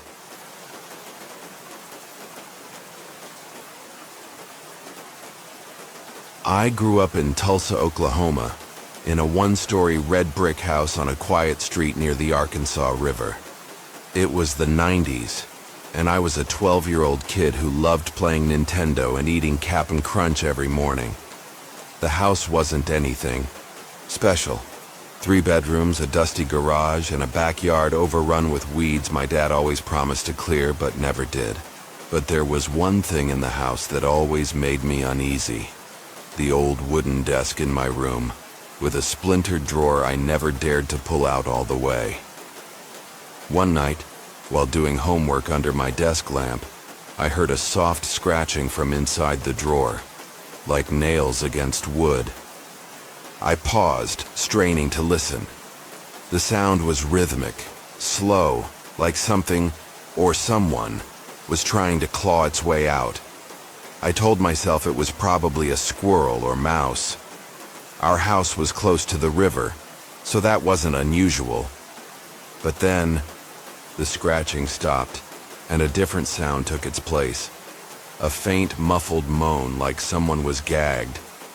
My heart was pounding, but I forced myself to stay calm, blaming too many horror movies on HBO. I decided to open the drawer. I pulled it slowly, my hand shaking, and when it was halfway out, I saw a hand, pale, freezing cold, with long, curled fingernails, reach out from the darkness inside and grab my wrist. I screamed and yanked my arm back, but the hand tightened, its grip trying to pull me in. I kicked my chair over, ran straight to the living room, and banged on my parents' door. My dad, watching football, grumbled, "Jake, what the hell are you yelling about at this hour?" I stammered through the story, but when he checked my room, the drawer was empty, just pencils and scratch paper. He said I made it up to get out of doing homework, but I knew it wasn't a dream. From that night on, I avoided the desk completely. I shoved it into the corner, covered it with a blanket, and did my homework on the bed instead. But the scratching continued, every night, like clockwork, coming from the drawer, even when I stayed far away. One night, I woke up to find the drawer open on its own, creaking slowly, even though I'd tied it shut with rope. I started sleeping with the lights on, but even light couldn't drive away that feeling of being watched.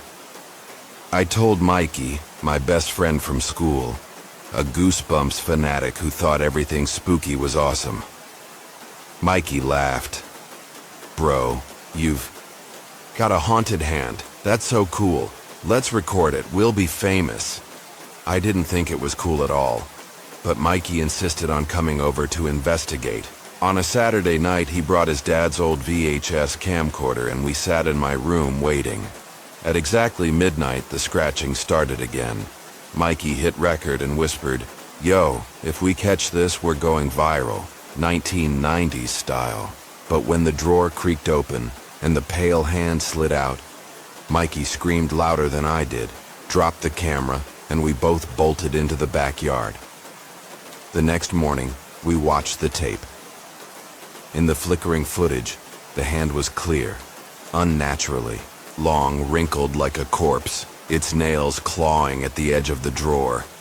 But the worst part wasn't what we saw, it was what we heard.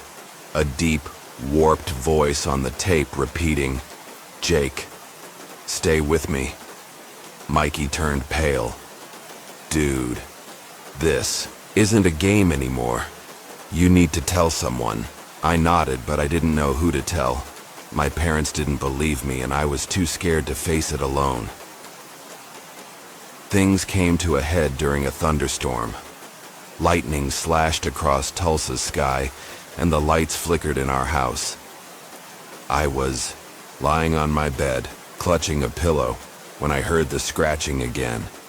This time louder, closer, like it was coming from under the bed. I turned on the lamp and looked down. The desk, now shoved in the corner, had somehow moved into the middle of the room, tipped on its side. The drawer was open. The pale hand was crawling out, not just one, but two hands, creeping like spiders across the floor. I screamed and leapt onto the bed, but the hands climbed up the mattress, nails digging into the blankets, pulling me toward the dark space beneath. I kicked wildly, knocking one hand away, but the other clamped onto my ankle, cold as ice. I heard laughter, guttural, broken, echoing from under the floor. Then the voice again. "Jake, come down here." I wrenched myself free, ran out of the house into the rain, and screamed for my parents. When they came rushing out, I pointed toward my room, but the desk was back in the corner, drawer closed tight like nothing had ever happened. The next morning, I begged my parents to get rid of the desk. They reluctantly agreed, and we took it to the city dump by the river. I thought it was over. But that night, lying on my new bed, I heard scratching again, this time from inside the closet. I turned on the light, opened the door, and saw long, scratch marks carved into the wood. A small scrap of paper fluttered to the floor. On it, scrawled in shaky handwriting, were the words, "Jake, I'll find you." And in my mind, I heard that voice again, even though the room was dead silent. Now, living in Denver, I thought it was behind me. But last week, while unpacking in my new apartment, I found a splintered piece of wood, identical to the old drawer, wedged beneath the couch. That night, I woke to scratching beneath my bed, and when I looked down, a pale hand reached out, nails digging into the floorboards, and a voice whispered, "Jake, you belong to me."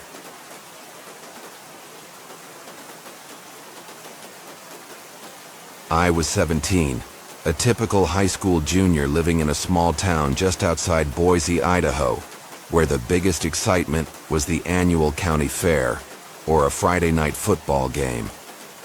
This happened when I was 17. I was driving home late one night after hanging out with friends. We'd been at a bonfire at my buddy Jake's place, roasting marshmallows and laughing over stupid high school drama. Who was dating who flunked the last math test, the usual. I'd stayed later than I planned, losing track of time while we tried to scare each other with ghost stories around the fire. By the time I hopped into my beat-up Toyota Corolla to head home, it was well past midnight. It was around 1 a.m., and I was on a quiet back road near my house in the countryside, a narrow stretch of pavement flanked by endless fields of tall grass and the occasional cluster of trees. There wasn't a soul in sight, just me, the hum of my engine, and the faint glow of my headlights cutting through the dark. I was about halfway home, humming along to some old rock song on the radio, when something made my heart stop. My headlights caught something in the middle of the road, a little girl, maybe 6 or 7, standing there in a white dress staring at me.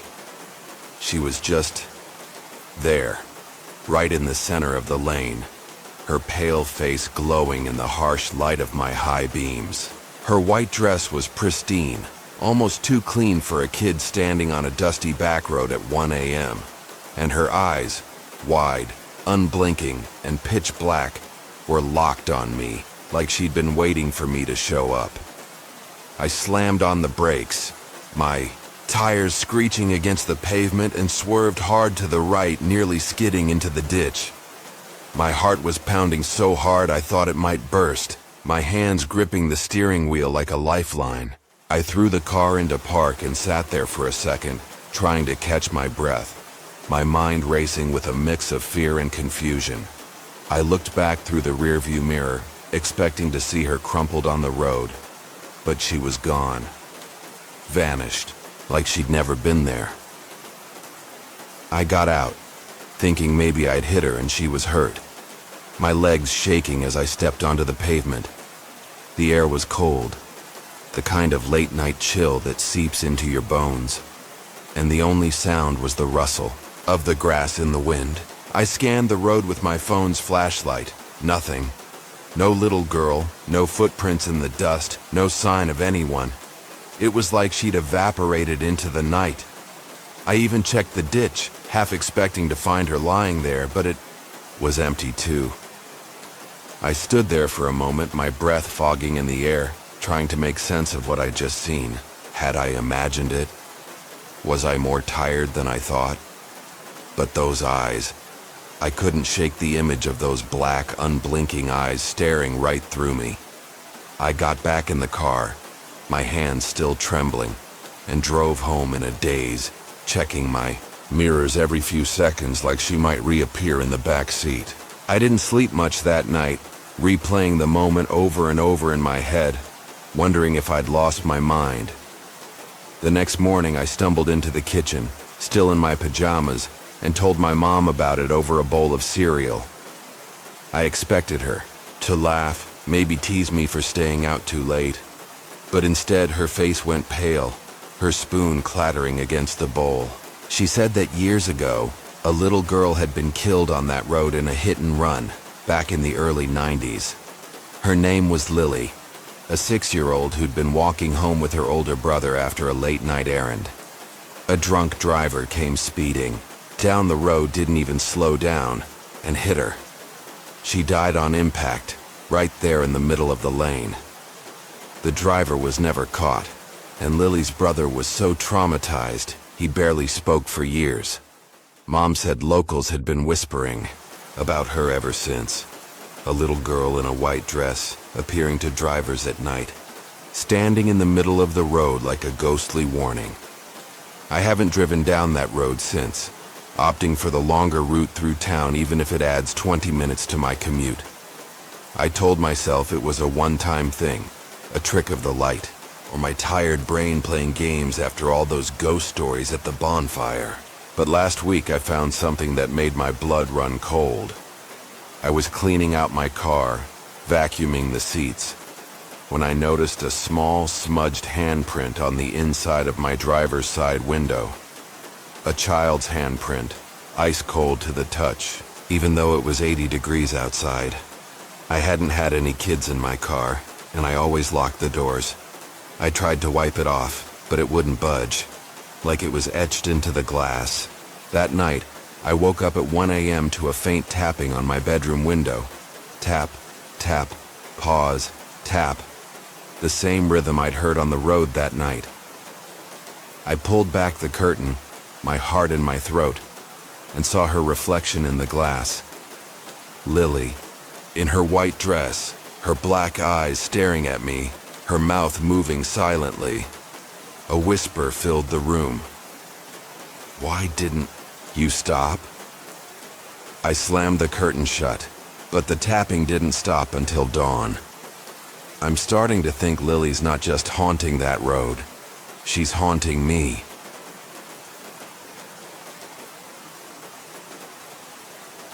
A few years ago, I was fresh out of college and trying to make it on my own in Chicago, so I rented a small apartment in a less than glamorous part of the city. This happened a few years ago, when I was living in a small apartment by myself in the city. The place was a steal, dirt cheap for a one-bedroom, but it came with its quirks. I'd just moved in, and I was still getting used to the place. It was old, with creaky floors and thin walls, and every night I'd hear the neighbors arguing or the radiator clanging like it was possessed. I figured I'd adjust eventually. I was 23, broke, and just happy to have a roof over my head. But that apartment had more than just bad plumbing waiting for me. One night I was dead asleep, probably dreaming about the pizza I'd ordered earlier, when I jolted awake to a sound that didn't belong. Around 2 a.m. I woke up to the sound of laughter coming from my living room. It was a child's laughter, high-pitched, playful, the kind you'd hear at a playground, not in a dingy apartment at 2 a.m.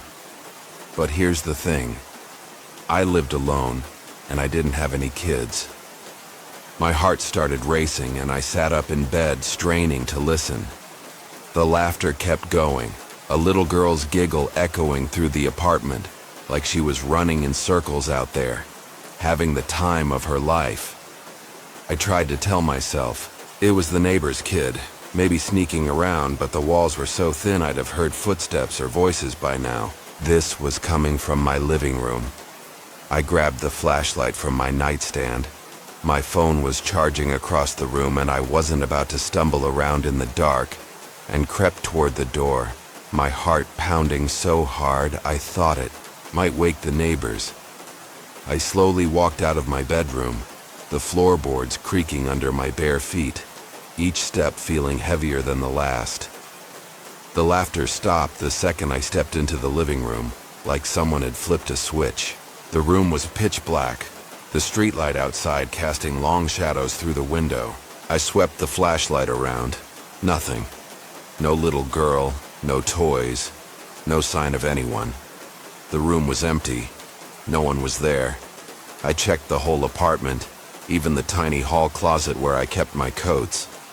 But it was just me and the lingering echo of that giggle in my head. I tried to laugh it off. Maybe I was just overtired, or the pizza had been spiked with something weird, and crawled back into bed, pulling the covers over my head like a kid scared of the boogeyman.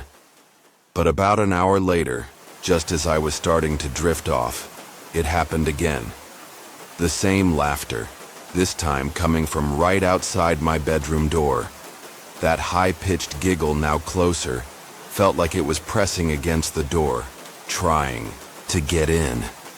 I froze, my breath shallow, staring at the door handle in the dark, waiting for it to turn. I didn't dare open it this time. I just sat there, clutching my pillow, listening as the laughter faded into silence after what felt like an eternity.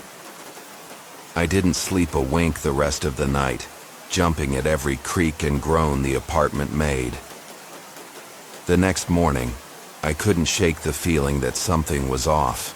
I needed answers, so I tracked down my landlord, Mr. Russo, a gruff old guy who always smelled like cigar smoke and regret.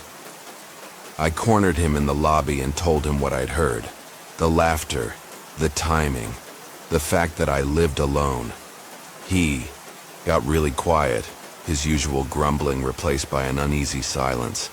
Then he sighed and told me the truth. A family used to live there, and their young daughter had died in the apartment years ago. She'd fallen down the stairs and broken her neck. Her name was Sophie, only 5 years old, a clumsy little girl who loved to laugh and play. The stairs were steep, the kind you'd trip on if you weren't careful, and she'd been running around one day chasing a ball when she fell. Mr. Russo said other tenants had heard things too. Laughter, crying, even the sound of tiny footsteps. But he didn't believe in ghosts. "It's just an old building," he grumbled. But the way his hands shook as he lit his cigar told a different story. I moved out a month later, packing my stuff faster than you can say haunted apartment. I found a new place across town, a modern studio with no creaky floors or tragic backstories, and I thought I'd left Sophie behind. But the laughter followed me. I still hear that laughter in my dreams sometimes, that same high-pitched giggle, echoing through my mind like a broken record. It's always at 2 a.m., always the same rhythm, and sometimes I wake up to find my bedroom door slightly ajar, even though I know I closed it before bed. Last week, I found a child's drawing tucked into my coat pocket, a crude sketch of a little girl in a dress, smiling, with the words, "Play with me," scrawled in red crayon. I don't own any crayons, and I haven't been around kids in months.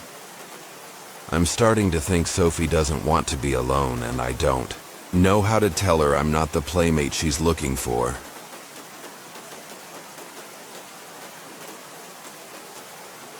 I moved to Savannah, Georgia a few years ago, after landing a job as an editor at a local newspaper.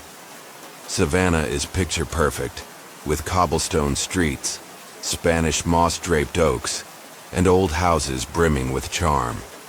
I rented a small Victorian home in the historic district, a steal at $800 a month, even if it was a bit run down. At first, I chalked up the oddities to old house quirks, tapping from the walls, flickering lights even without touching the switch, and the unsettling feeling of being watched from the staircase. But it wasn't just the age of the place. The house had a smell, musty, like damp soil mixed with something rotten, like stagnant water, that always hung in the living room air. I called an electrician to check the wiring. He shrugged. "Old house, man. Probably just rats chewing wires." I nodded, but deep down I knew. Rats don't knock on walls, and they definitely don't whisper your name at midnight. One night, while watching The Late Show from my armchair, I heard it.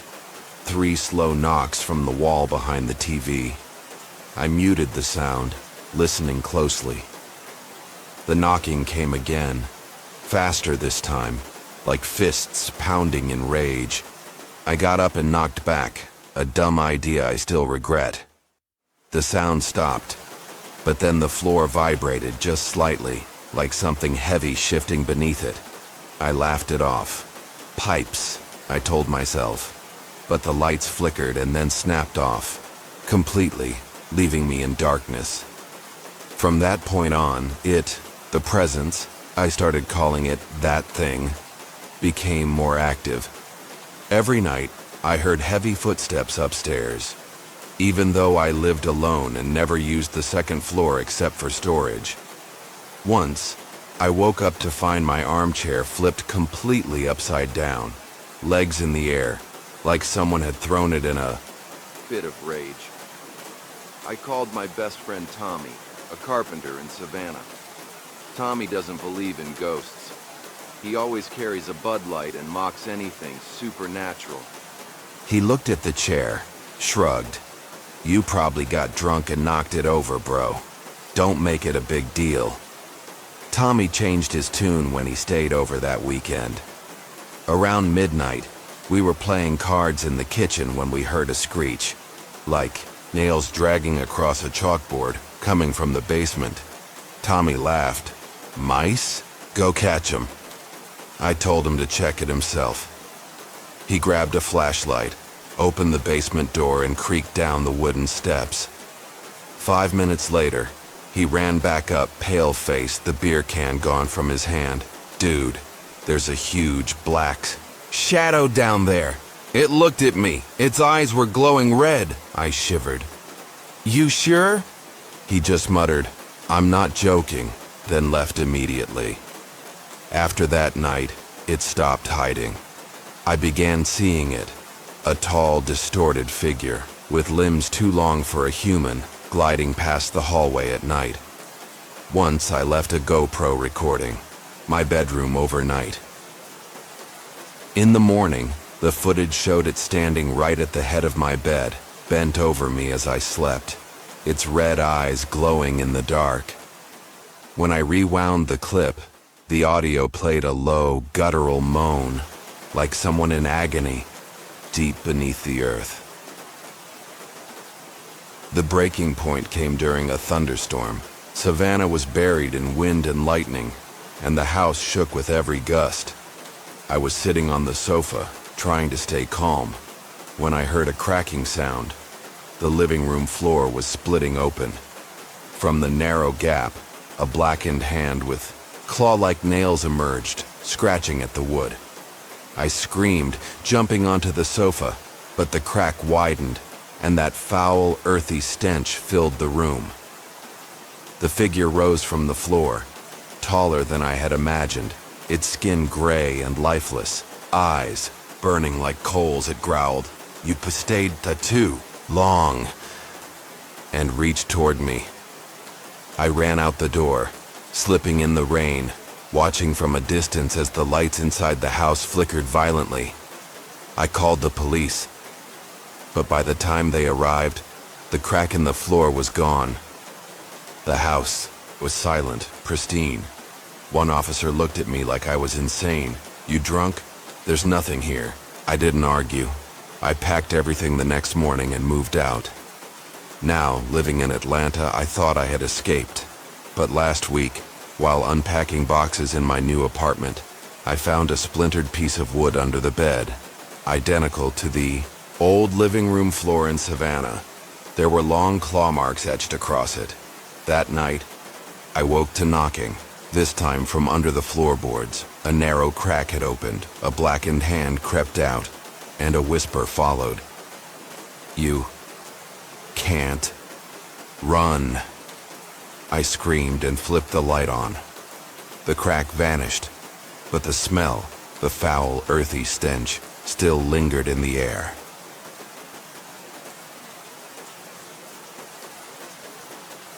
I was never the party type, but when you live in New Orleans, the city of jazz, Mardi Gras, and streets forever soaked in beer, you can't really avoid it.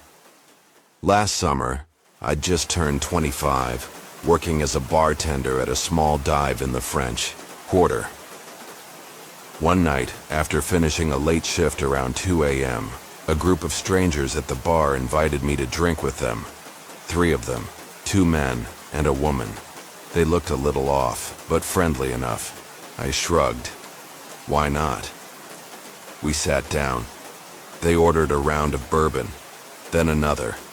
Before long, my head was spinning like I'd stepped off a roller coaster. They said they were tourists from Baton Rouge, but something didn't add up. The tall guy, skinny, long black ponytail, laughed too loud, like he was pretending. The red-haired woman wore sunglasses at night and stared at me over the rim without ever saying a word. The third one, shorter and wearing a saint's cap, kept pouring shots, grinning, with a raspy voice. "Come on, bro, the night's just starting." I tried to say no, but they pressed. It felt less like an invitation and more like I didn't have a choice. After the third drink, things got fuzzy. I remember flashes, being pulled into an old truck, the engine growling, a strange building, in the dark. I woke up in a ripped-up armchair in a damp, smoky room. My head pounded. I tried to stand up and realized my legs were tied to the chair with rope. I shouted, "Hello, let me go," but only laughter answered, deep and echoing from the shadows. The tall one's voice, dim light flickered from a single, hanging bulb, revealing all three of them just a few feet away. The tall guy stepped forward, bourbon in hand, grinning crookedly. "You're awake, Jake? Good. We need you tonight," I stammered, asking what they wanted. The redhead cut in, her voice ice cold. "Relax. You'll understand soon." The guy in the cap giggled and pulled out a folding knife, spinning it between his fingers like a toy. I panicked, yanking at the rope, but the tighter I pulled, the harder it held. They started whispering to each other in a language I couldn't recognize. It wasn't English. It wasn't French either. The whispers grew louder, more rhythmic, almost like a chant. The room began to shake. Cracks splintered across the walls. The wooden floor groaned like it was going to cave in. "You're insane," I screamed. "Let me go." But the tall man only tilted his head and whispered, "You're the key, Jake. Don't disappoint us." Then I heard it, a low growl from beneath. The floorboards, animalistic, furious, like something chained below the house. The red-haired woman dropped to her knees, drawing a chalk circle around the chair, chanting. Symbols burned into the wood like they were etched with fire. A blackened hand, nails long and twisted, reached through the floorboards and scratched the chair leg. I screamed, but they didn't even flinch. "It likes you, bro," the man in the cap laughed. "Don't be scared." The room began to quake harder. The bulb overhead shattered, plunging everything into blackness. I felt the hand, ice cold, crawl up my leg. The growling below turned into a roar, shaking my chest. The tall man shouted, "Now, Jake, open the door for it." I didn't know what he meant, but in sheer panic I slammed my foot forward. The rope snapped. I stumbled toward a rotten door in the corner, threw it open, and crashed into the night. I woke up in a field, miles outside. New Orleans. It was just past dawn. My clothes were torn, arms covered in scratches. No sign of the truck, no trace of the house. I staggered back to town and told the cops. One officer just shook his head. "You were drunk, son. There's no house out there." I didn't argue. I didn't care. I just wanted to forget. But I couldn't. A week later, working a shift at my new bar, I found a small slip of paper tucked in the tip jar. Drawn in chalk was the same circle as that night. Beneath it, scrawled in shaky handwriting, "You're not done, Jake." That night I heard the low growl again. From beneath my third-floor apartment, I flipped on the lights. There, scratched into the wood near the window, were long claw marks. And outside, under the street lamp, I saw them. The tall one, the redhead, the guy in the saint's cap, all standing still, all smiling. I moved to Baton Rouge, hoping to start over. But last week, I opened my closet and found an old bottle of bourbon, same label, from that night, around the cap, deep claw marks. Last night I woke to the growling, louder, closer, coming from beneath my bed. When I looked down, a blackened hand reached out and whispered, "Jake, it's time."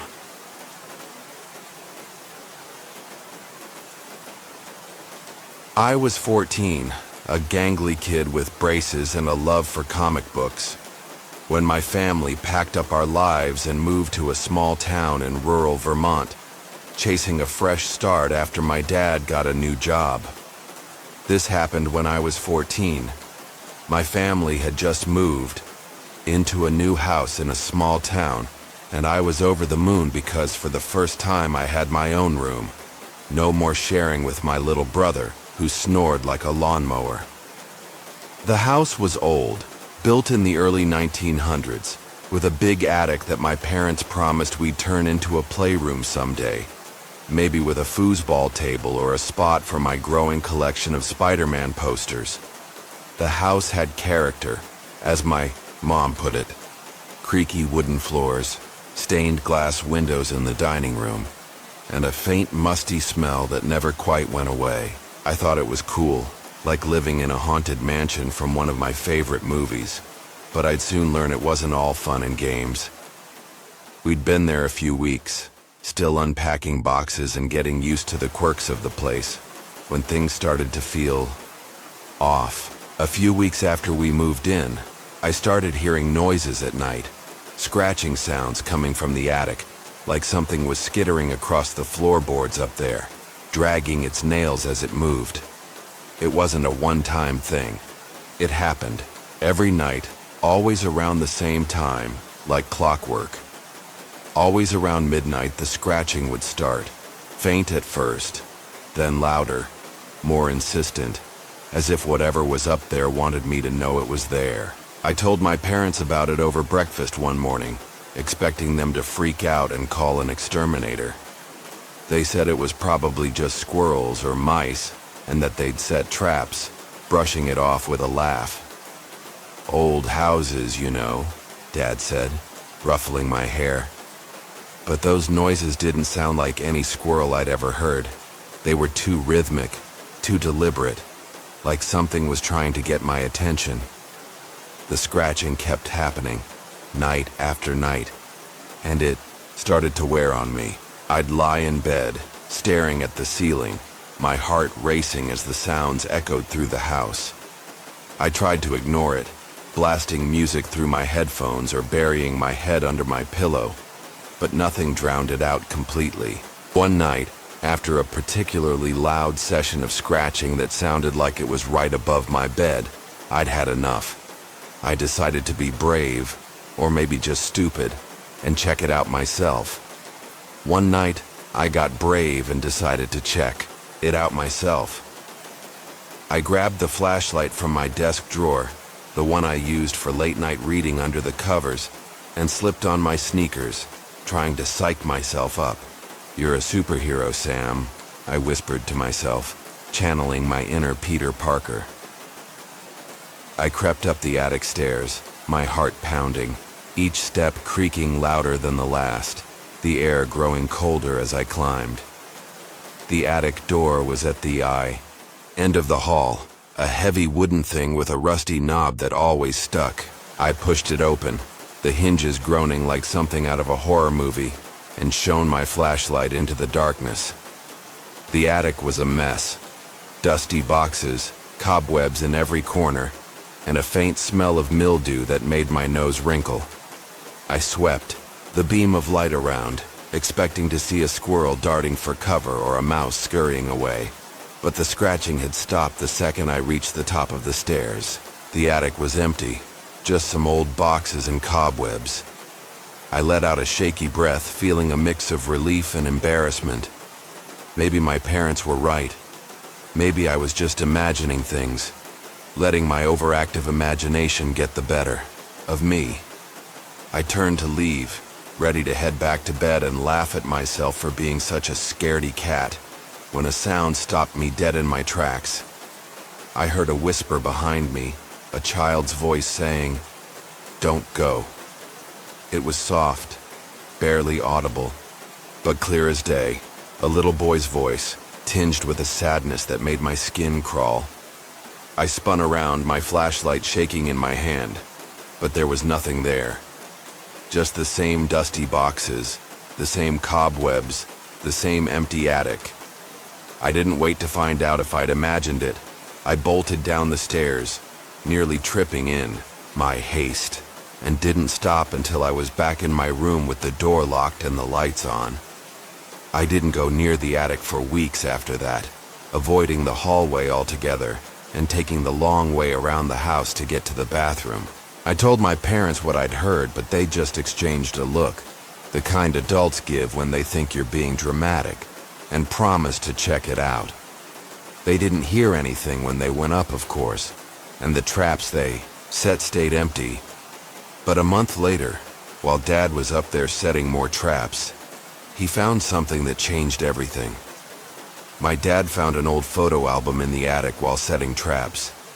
It was tucked away in a corner, hidden under a pile of moth-eaten blankets, its leather cover cracked with age. He brought it downstairs and we flipped through it together, curious about the house's history. It belonged to the previous owners, and there were pictures of a little boy who looked about my age, smiling in black and white photos, holding a toy train or sitting on the front porch of our house. He had a mop of curly hair and a gap-toothed grin, the kind of kid who looked like he'd be your best friend in a heartbeat. Mom got curious and started asking around town, chatting with neighbors while I tagged along, still shaken from my attic adventure. One of the older neighbors, Mrs. Harper, who'd lived on our street since the 50s, got a faraway look in her eyes when Mom mentioned the photo album. A neighbor told her that a boy had died in the house decades ago. He'd been playing in the attic and fell through a weak spot in the floor, breaking his neck. His name was Tommy, and he'd been 12 years old, just a year younger than me. It happened in the 40s, a tragic accident that left his family shattered. They moved away not long after, unable to bear living in the house where their son had died. Mrs. Harper said some folks in town believed Tommy's spirit never left, that he was still up in that attic, playing like he used to, waiting for someone to join him. After that, things got worse. The noises got worse, the scratching louder, more frantic, like Tommy was desperate for me to come back. I started seeing things too. Shadows in my room at night. Always in the corner of my eye. Always in the shape of a small figure. I started seeing shadows in my room at night. Always in the shape of a small figure, standing by my closet or at the foot of my bed, watching me. I'd blink and they'd be gone. But the air would feel heavy, like someone was still there. I stopped sleeping with the lights off, and I'd wake up to find my comic books scattered on the floor, even though I'd left them neatly on my desk. My parents started to believe me. They heard the noises too, saw the shadows, and we moved out a year later to a new house in a different town, one with no attic and no history of tragedy. We moved out a year later, and I've never been back. I thought I'd left Tommy behind, but last month I was cleaning out my closet in my new apartment, looking for an old jacket when I found something that made my heart stop. Tucked behind a box of high school memorabilia was a single black and white photo. Tommy, the same boy from the album, smiling, that gap-toothed grin, holding his toy train. On the back, in shaky, childish handwriting, was a message. "Come. Play with me, Sam." I don't know how it got there. I hadn't taken anything from the attic when we moved. Last night, I woke up at midnight to the sound of scratching, faint but unmistakable, coming from the ceiling above my bed. I don't have an attic anymore, but I think Tommy does.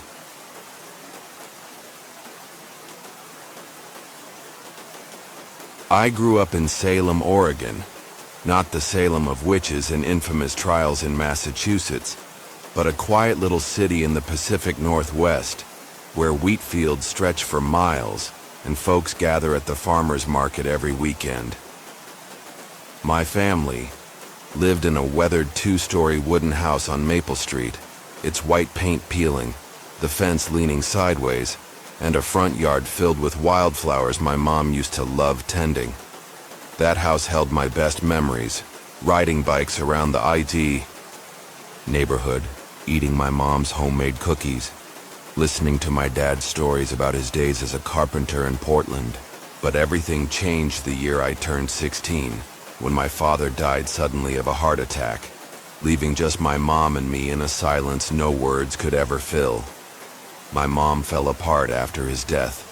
She had been lively before, always humming old folk songs in the kitchen, her hands busy with dough or pruning roses. But after the funeral, she turned into someone else. Quiet, distant. Her eyes were always red, always far away. She spent hours in the living room armchair, clutching a framed photo of my dad barely responding when I spoke. I tried to keep things normal, went to school, did my homework, made coffee for her. But the air in that house grew heavier each day, like her sorrow had seeped into the walls. Not long after, I began hearing strange noises in the house. The first night lying in bed, I heard a low moaning sound from the wall behind my headboard. Deep and muffled, like someone crying with their mouth covered. I jumped up, turned on the light, but saw nothing. Just some hairline cracks in the white paint. I ran to ask my mom, but she just shook her head weakly. "It's an old house, Jake. Don't worry about it." I nodded, but I knew better. Mice don't moan, and wood doesn't whisper your name in the dark. The noises became part of daily life. By day, everything felt normal. Sunlight through the big windows, birds chirping outside, the faint smell of coffee in the air. But at night, the house changed. I'd hear slow, deliberate footsteps upstairs, even though my mom never left her chair, and I was too scared to go check.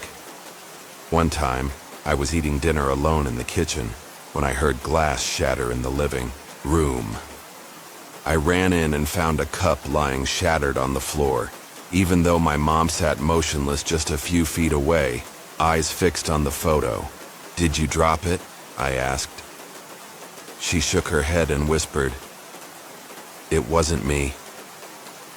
I started to think something was wrong with the house, but I didn't dare tell anyone. My best friend Tommy, tall, awkward, always in a Nirvana tee and sipping Mountain Dew, would have laughed if I brought up ghosts. But one afternoon while Tommy was over, he heard the noises too.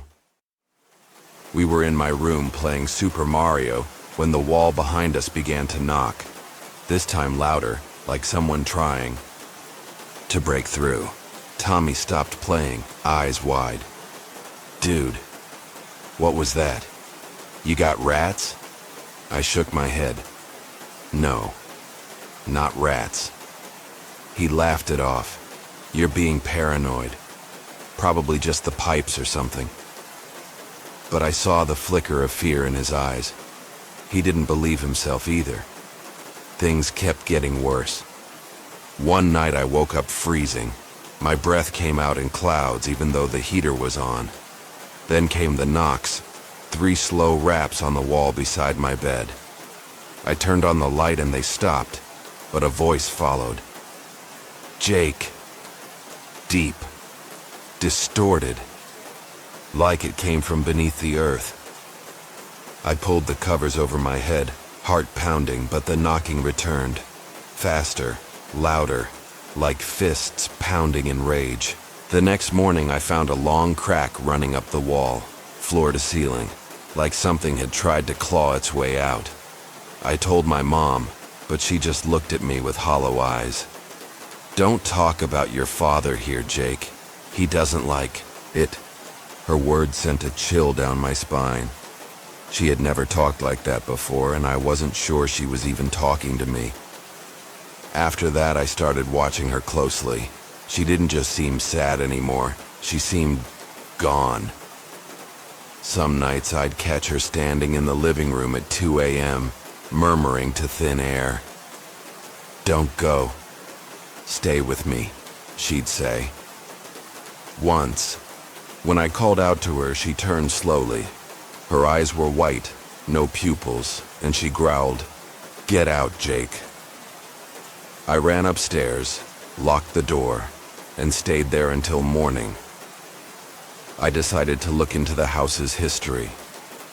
I asked old Mr. Hank, the neighbor who chain-smoked on his porch and always had a weird story about Salem.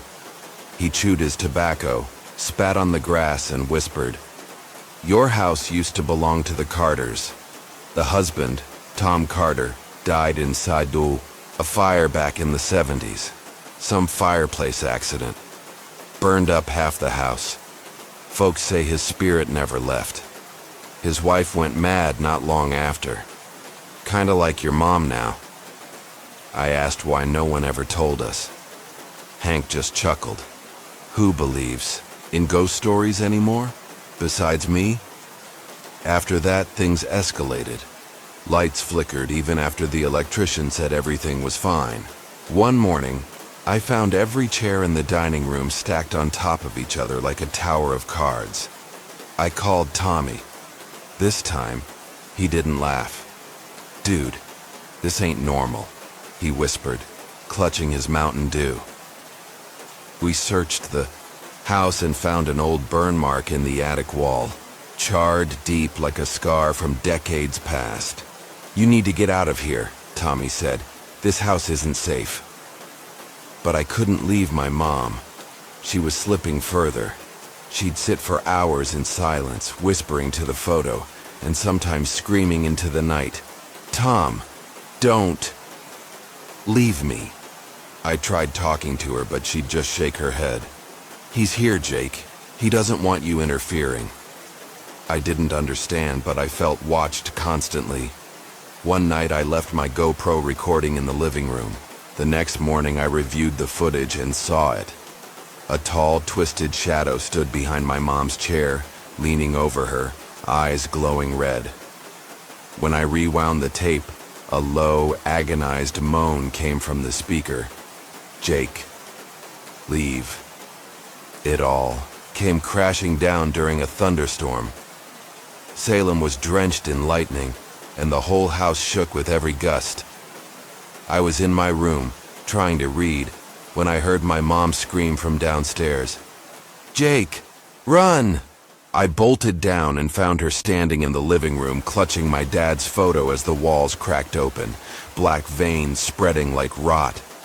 A shape rose from the floor, tall, with burnt skin and glowing eyes. My mom screamed, "No, stay with me!" And the thing growled, "Jake, he has to go." I grabbed my mom and tried to pull her away, but she shoved me back and ran into the arms of the thing. "Tom, don't leave me," she wailed. It embraced her, and they vanished into the floor.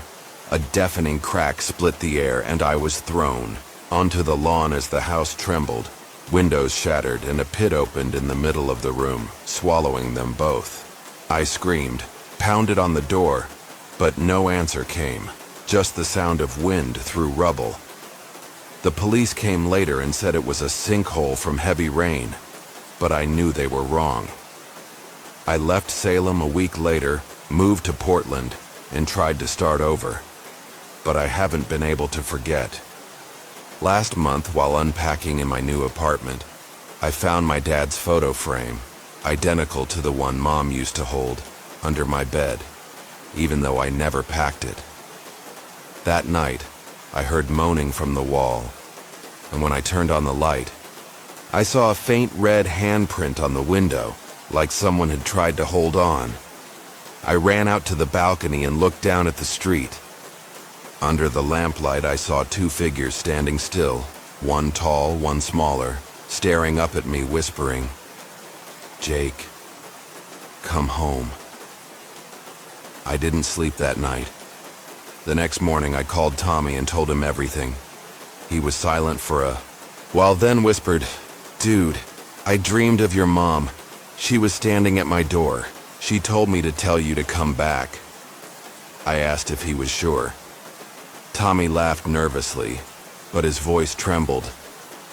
"I don't know, man. But if I were you, I wouldn't go back to Salem." I nodded, but deep down, I knew I couldn't run forever. The following week, I received a package with no return address. Inside was a charred piece of wood, just like the one from our old attic. Carved into it, in clawed writing, were the words, "Jake, we're waiting." That night, I heard footsteps above my ceiling, even though I live on the ground floor. I turned on the light and saw a long crack snaking across the ceiling. A moan followed, louder now. "Jake, you can't escape." I ran into the hallway, but the footsteps followed, steady, slow, like a countdown. Now I live in fear every day. I won't go back to Salem, but the house hasn't let go. Every time it rains, I hear knocking from the walls, and that smoky, burnt smell creeps through the air. Last week, I woke up to find my dad's photo on the kitchen table, next to a smudge of black ash that looked like a handprint. Last night, as I turned off the lights, I heard my mother whispering from under the bed, "Jake, come home to me." I switched on the light and saw a charred gray hand stretching from the shadows, its nails scraping the floor, dragging a crack toward me.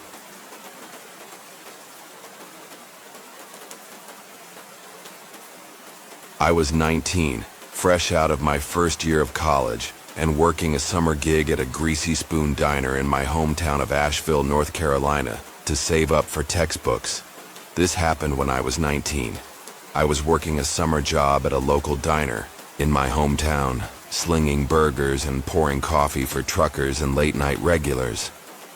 I often had to close up late at night, which meant I was usually the last one out, locking up after the dinner rush died down. One night I was wrapping up my shift, the smell of fryer grease still clinging to my apron. Around 11 p.m., I was finishing up, wiping down the counters, locking the doors, humming an old country tune to keep myself company, when a sharp knock on the glass door made me jump. I looked up, and my stomach dropped.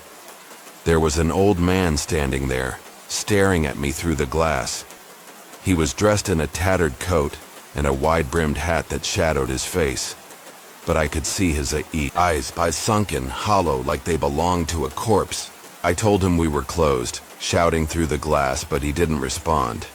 He just kept knocking, slow and deliberate, each tap echoing in the empty diner like a drum beat. A chill ran down my spine. Something about him felt wrong, like he wasn't really there. I got a bad feeling, so I didn't open the door. Instead, I grabbed my phone and called my manager, Mr. Jenkins, who lived just a few blocks away. "Stay put, Riley," he said, his voice tense. "Don't let him in." The knocking went on for what felt like forever. 10 minutes of that slow, relentless rhythm before it suddenly stopped. I peeked out again, and he was gone, like he'd vanished into thin air. Mr. Jenkins arrived shortly after, his pickup truck screeching into the parking lot. We checked the security footage. Together, my hands still shaking as I rewound the tape. The camera showed the man standing there, knocking, but when we zoomed in on his face, it was a blurry mess, like the camera couldn't focus on him. Just a smudge where his features should have been. My manager went pale and sat down hard on a stool, rubbing his face. He told me that years ago an old man had died in the diner during a robbery gone wrong. His name was Walter, a regular who always sat in the corner booth sipping black coffee and reading the paper.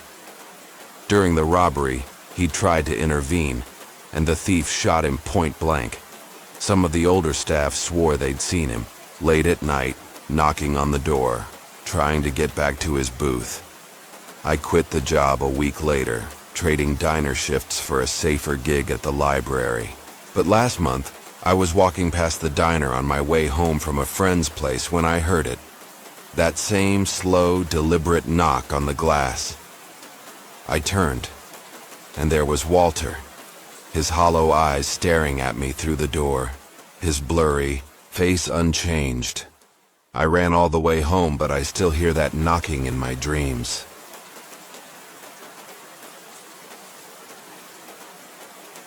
I never believed in the supernatural, ghosts, demons, or those Hollywood-style seance games.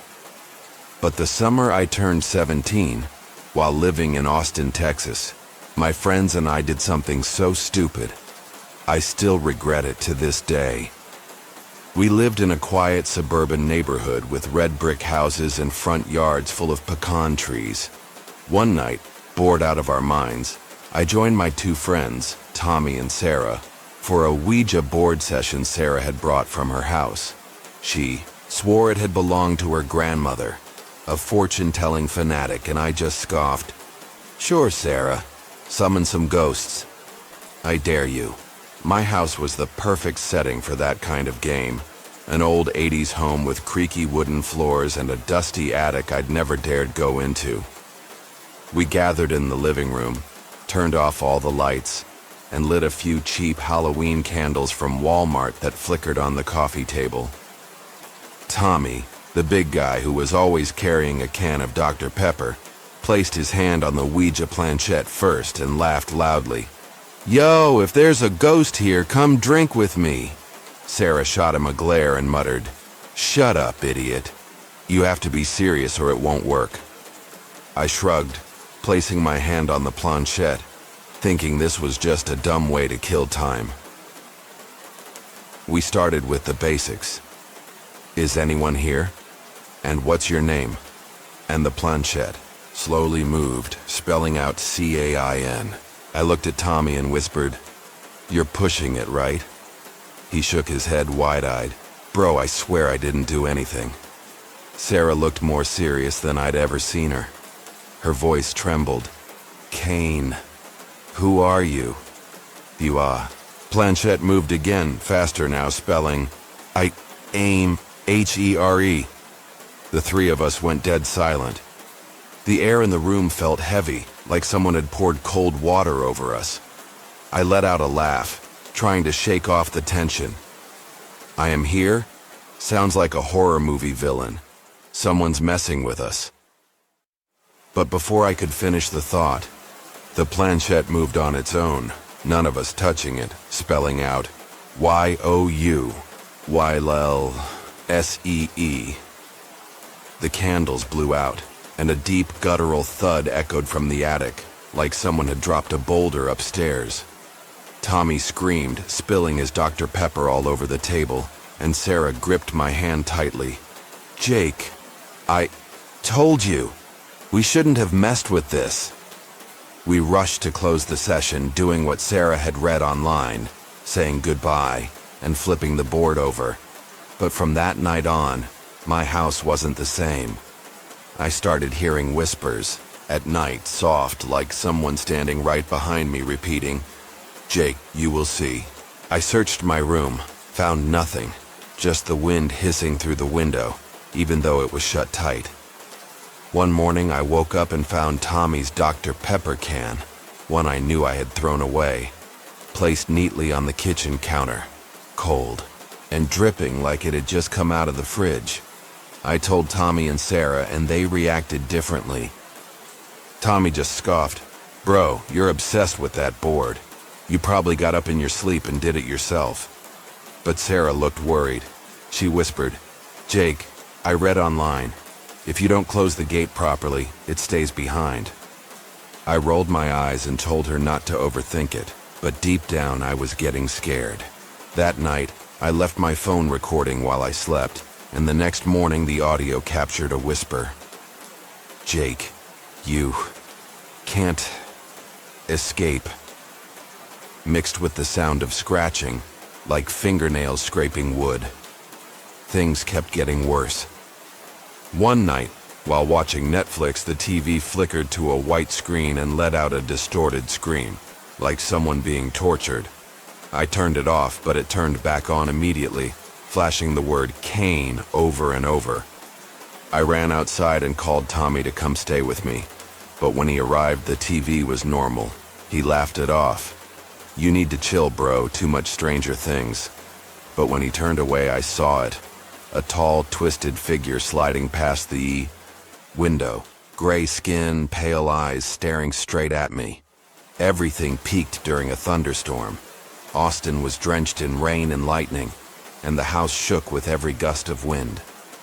I was lying in bed when I heard footsteps in the attic, heavy, dragging steps like someone was pulling their feet across the floor. I grabbed my baseball bat and yelled, "Who's there?" The attic door flew open, even though I had locked it, and a freezing gust of air spilled down the stairs. I climbed up, flashlight trembling in my hand, and saw the Ouija board, the one I had stored in the garage, sitting in the center of the attic. The planchette spun wildly, spelling JAKEIAM. Suddenly the figure appeared, tall, unnaturally long limbs, skin wrinkled like a corpse, and glowing white eyes that lit up the dark. It growled, "You summoned me," and reached out toward me. I screamed, swung the bat, but it vanished into black smoke, leaving behind a deep, guttural laugh that echoed through the house. I bolted downstairs and called the police. When they arrived, the attic was empty, except for the Ouija board, planchette resting on yes.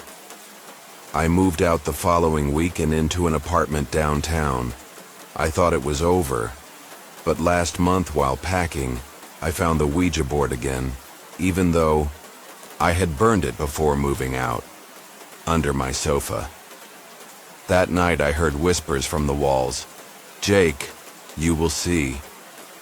When I turned on the light, there were long scratch marks on the window pane, and outside, under the streetlight, the figure stood motionless, staring up at me, smiling.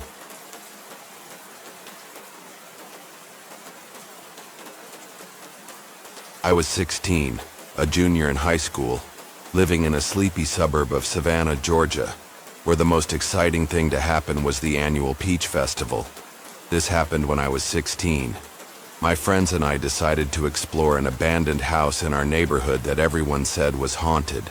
The house in question was the old Hawthorne place, a crumbling Victorian monstrosity that had been empty for decades, sitting at the end of Maple Street like a forgotten relic.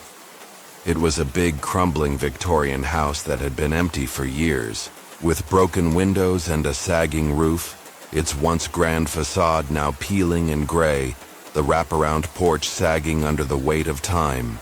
The local kids called it the Witch House, spinning tales about a woman who'd lived there a century ago, a recluse who supposedly dabbled in dark magic and cursed anyone who dared step foot on her property. I didn't believe in ghosts. I was the skeptical one in our group, always rolling my eyes at my friends' ghost stories. But I couldn't resist the thrill of an adventure. Plus, I had a reputation to uphold as the brave one, even if my bravery was mostly just teenage bravado. It was a humid Saturday afternoon in late August, the kind of day where the air felt thick enough to chew, and we were all bored out of our minds. My best friend Jake, a lanky kid with a mop of curly hair and a penchant for getting us into trouble, suggested we finally check out the Hawthorne house. "Come on, Sarah," he said, grinning as we sat on my front porch, sipping lukewarm lemonade. "You're always saying you don't believe in ghosts. Prove it." The others, Mia, a drama queen who loved anything spooky, and Ethan, the quiet one who always brought his camera to document our antics, chimed in, egging me on. I couldn't back down, not with all of them staring at me like I was about to chicken out. So, we grabbed our gear and headed out, the late afternoon sun casting long shadows across the street. We went in one afternoon, armed with flashlights and our phones, ready to take pictures and prove we weren't scared. I had my trusty flashlight, a clunky thing I'd gotten for a camping trip I never went on, and my phone was fully charged, ready to snap pics for our group chat. Jake had his flashlight too, plus a pocket knife he swore he'd use if we ran into zombies or whatever. Mia clutched a little cross necklace her grandma had given her, muttering about how she wasn't taking any chances, while Ethan fiddled with his camera, already planning the perfect Instagram post. We pushed through the rusted iron gate, the hinges squealing like a wounded animal, and stepped onto the overgrown lawn, the grass crunching under our sneakers. The house loomed over us, its broken windows like empty eyes staring down. And for a moment, I felt a shiver that had nothing to do with the heat. Inside, the air was thick with dust, and the floorboards creaked with every step. The smell hit us first, a mix of mildew, rotting wood, and something faintly metallic like old pennies. The foyer was grand but decayed, with a sweeping staircase leading up to the second floor, its banister splintered and covered in cobwebs. Faded wallpaper peeled from the walls, revealing cracked plaster underneath, and the chandelier above us hung crookedly, its crystals long gone. We stood there for a moment, taking it all in, our flashlights cutting through the gloom. "This place is straight out of a horror movie," Mia whispered, her voice trembling with a mix of fear and excitement. "We should have brought a Ouija board," Jake said, smirking. But I could tell he was nervous too. His hand kept drifting to the pocket where he kept his knife. We split up to cover more ground. I went upstairs with my friend Jake, while the others checked the basement. "Don't do anything stupid," I called after Mia and Ethan as they headed toward the basement door, their flashlights bobbing in the dark. "Says the girl who's about to get murdered upstairs," Mia shot back, her laugh echoing as they disappeared down the steps. Jake and I climbed the staircase, each step groaning under our weight, the air growing colder the higher we went. The second floor was a maze of narrow hallways and closed doors, the wallpaper up here even more decayed, hanging in long strips like peeling skin. We pushed open the first door we came to, revealing a small bedroom with a sagging mattress and a broken rocking chair in the corner. "Cozy," Jake said, shining his flashlight around, but I could hear the unease in his voice. Upstairs, we found a room with an old mirror on the wall, its glass cracked but still reflecting. The mirror was massive, taking up most of one wall, its ornate frame carved with faded flowers and vines, the gold paint chipped and flaking. The glass was fractured, a spider web of cracks radiating from the center, but it still held a faint shimmer, reflecting the dim light of our flashlights. I stepped closer, drawn to it despite the uneasy feeling in my gut, my reflection distorted in the broken glass. Jake was behind me, poking around in a pile of old newspapers, muttering about how we should have brought snacks. I stared into the mirror, trying to make out my face through the cracks, when something shifted. I looked into it, and for a split second I saw a face that wasn't mine. A woman with pale skin and dark, empty eyes, staring back at me. Her skin was almost translucent, her eyes like black voids, and her mouth was a thin, bloodless line, twisted into a faint, eerie smile. I screamed, the sound tearing out of me before I could stop it, and stumbled back, tripping over my own feet, and landing hard on the floor. Jake grabbed my arm, asking what was wrong. "What the hell, Sarah?" he said, his voice sharp with worry as he helped me up. My hands were shaking, my breath coming in short gasps as I pointed at the mirror. I told him what I saw, my words tumbling out in a rush. There was a woman. In the mirror, she was looking at me. "Jake, I swear." He frowned, shining his flashlight at the mirror, but when we looked again it was just us, my pale, wide-eyed reflection, and Jake's confused face staring back. When we looked again it was just our reflections. "You're seeing things," he said, trying to laugh it off, but his voice was shaky, and he kept glancing at the mirror like he expected something to jump out. We laughed it off, me forcing a chuckle even though my heart was still racing. But I couldn't shake the feeling that we weren't alone. I couldn't shake the feeling that something was watching us, a cold, heavy presence that seemed to press down on me, making the air feel thick and hard to breathe. We decided to head back downstairs, eager to regroup with Mia and Ethan and get the hell out of there. But as we reached the bottom of the stairs, we heard their voices, panicked and shouting from the basement. "Sarah, Jake, get down here!" Mia's voice echoed up, sharp with fear. We raced down the basement steps, our flashlights bouncing wildly, and found them huddled near the far wall, their faces pale. "What's wrong?" I asked, my voice trembling. The others said they'd heard footsteps above them, which was impossible because Jake and I hadn't moved. We were just standing there looking at some old jars and we heard someone walking upstairs, Ethan said, his camera hanging forgotten around his neck. It sounded like heavy boots pacing back and forth right above us. Jake and I exchanged a look. We'd been in the mirror room the whole time, and we hadn't taken a single step while they were down here. The air in the basement felt even colder than upstairs, the damp stone walls slick with moisture, and the smell of decay was stronger here, almost overpowering.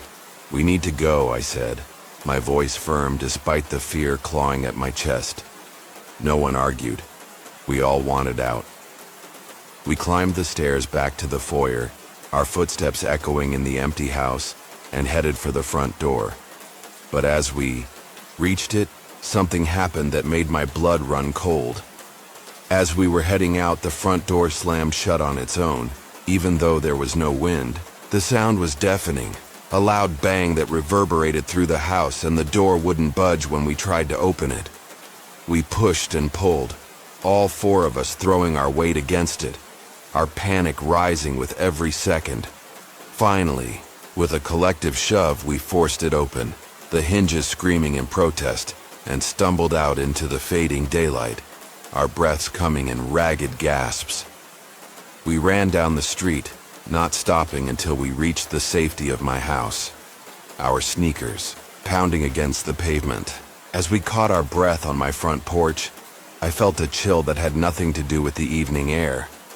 I heard a woman's voice whisper my name. Sarah.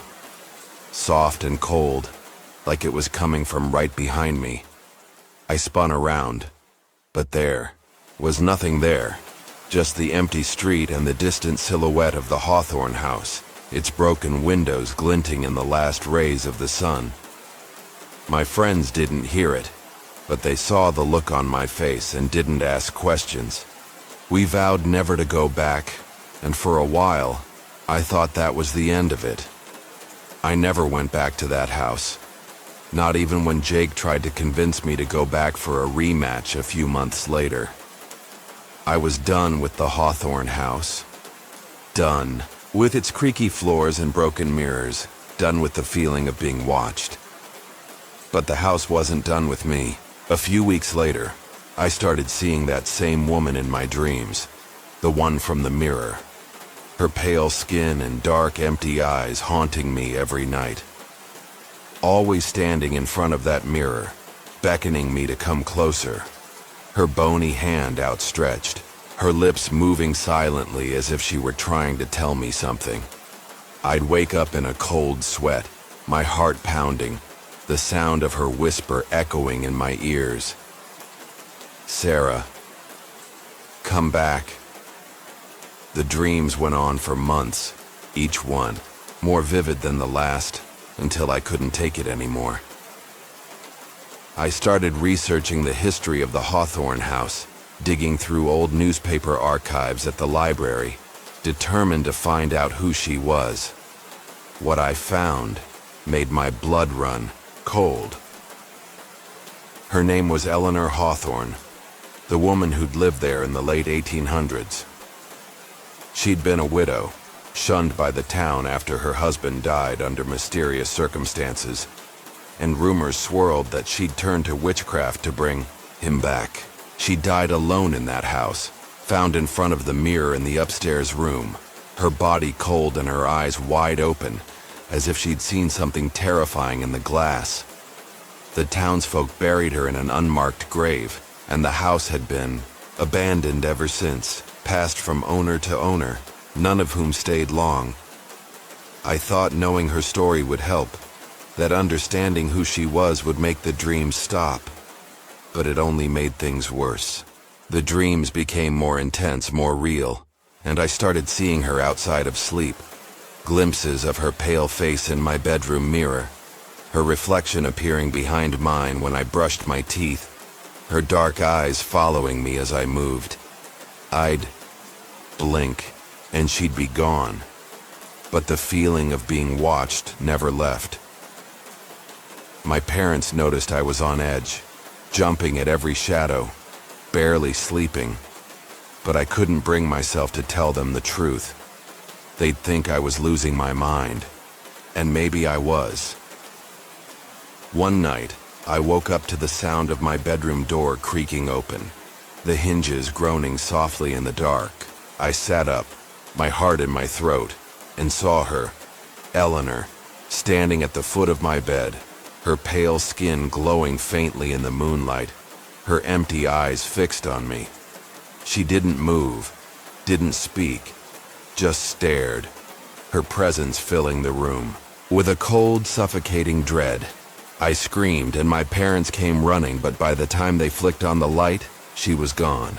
"It was just a nightmare, sweetie," my mom said, stroking my hair as I sobbed, but I knew it wasn't. I could still feel her lingering in the air, her whisper echoing in my mind. "Come back." We moved away the next year to a new town, far from Savannah, far from the Hawthorne house and its cursed mirror. I thought distance would break whatever hold Eleanor had on me, and for a while it did. The dreams stopped. The glimpses of her in mirrors faded, and I started to feel like myself again. I went to college, made new friends, and tried to put the whole thing behind me, chalking it up to a teenage misadventure that got out of hand.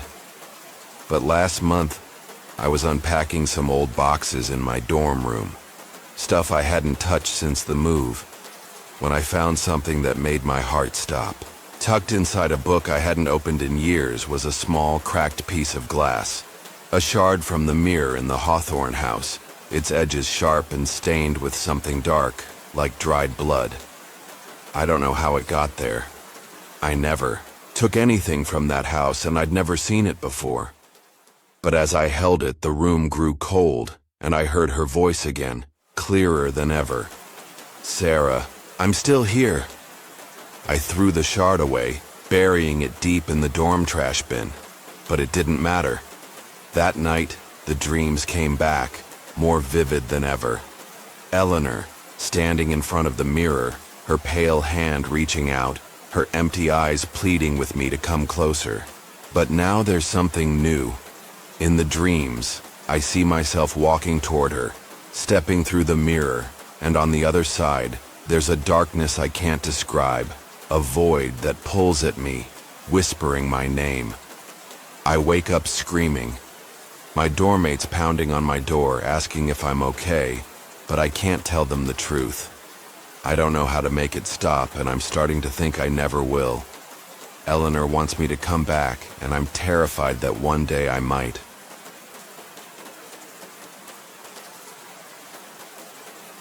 So we've reached the end of the road, or rather the first stop on a much longer, darker journey.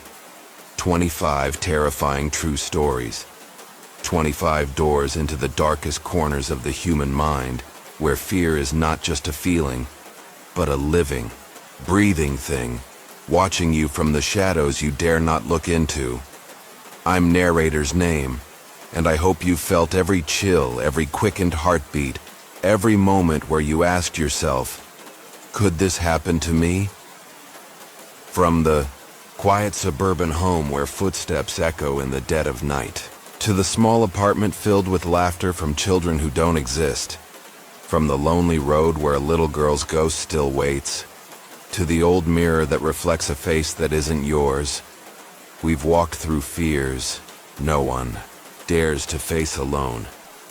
Think back to the last story we just heard, about Sarah, the 16-year-old girl who entered that abandoned house with her friends. only to find herself bound to a spirit that never left her. The mirror in the upstairs room where the face of Eleanor Hawthorne stared back from the other side. The dream Sarah couldn't wake up from, where Eleanor whispered her name and pulled her into a darkness with no escape. Did you feel the cold creep down your spine as you listened to that story? Did you wonder whether Sarah ever truly escaped? Or if, even now, she's still being pulled back to that house, one dream at a time? That's the power of these stories. They don't end when I stop speaking. They linger. They stay with you. They make you look into the mirror just a little longer. Listen a little closer when something creaks in the night, and ask yourself if something might be waiting, just out of sight. But this isn't the end. Oh no. These 25 stories are only the beginning of something much bigger. A vast, terrifying world still waiting to be explored.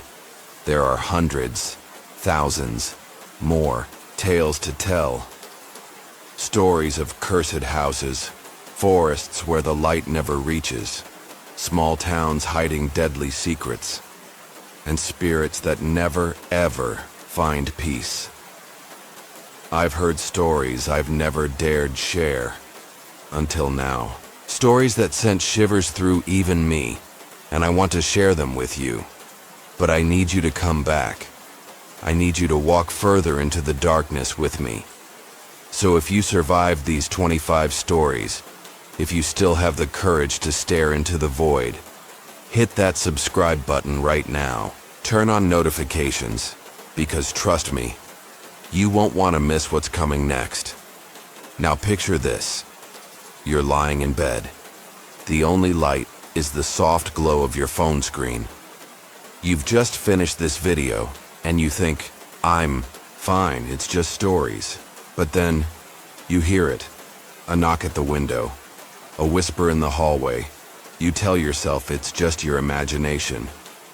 But you still look. You have to look. That's what these stories do. They make you question. They make you doubt. They make you feel the dark in a way you never have before. And I promise you, what's coming next will be darker, scarier, and will pull you deeper than ever into the realm of the unexplained. But before I let you go, let me leave you with a question. Have you ever felt like something was waiting for you, just beyond your sight? Maybe a shadow in the mirror? A whisper in the wind? A chill on your skin that you just can't explain? These stories are reminders that sometimes the scariest things aren't what we see, but what we feel. What we know is there, but cannot prove. So next time you're alone in the dark, listen closely, and if you hear your name whispered, if you feel something cold brush your shoulder, or if you see a face in the mirror that doesn't belong to you, remember me. And remember, I warned you. Thank you for walking through these 25 stories with me. I'll see you in the next video. If you're brave enough to come back, sleep tight, if you can.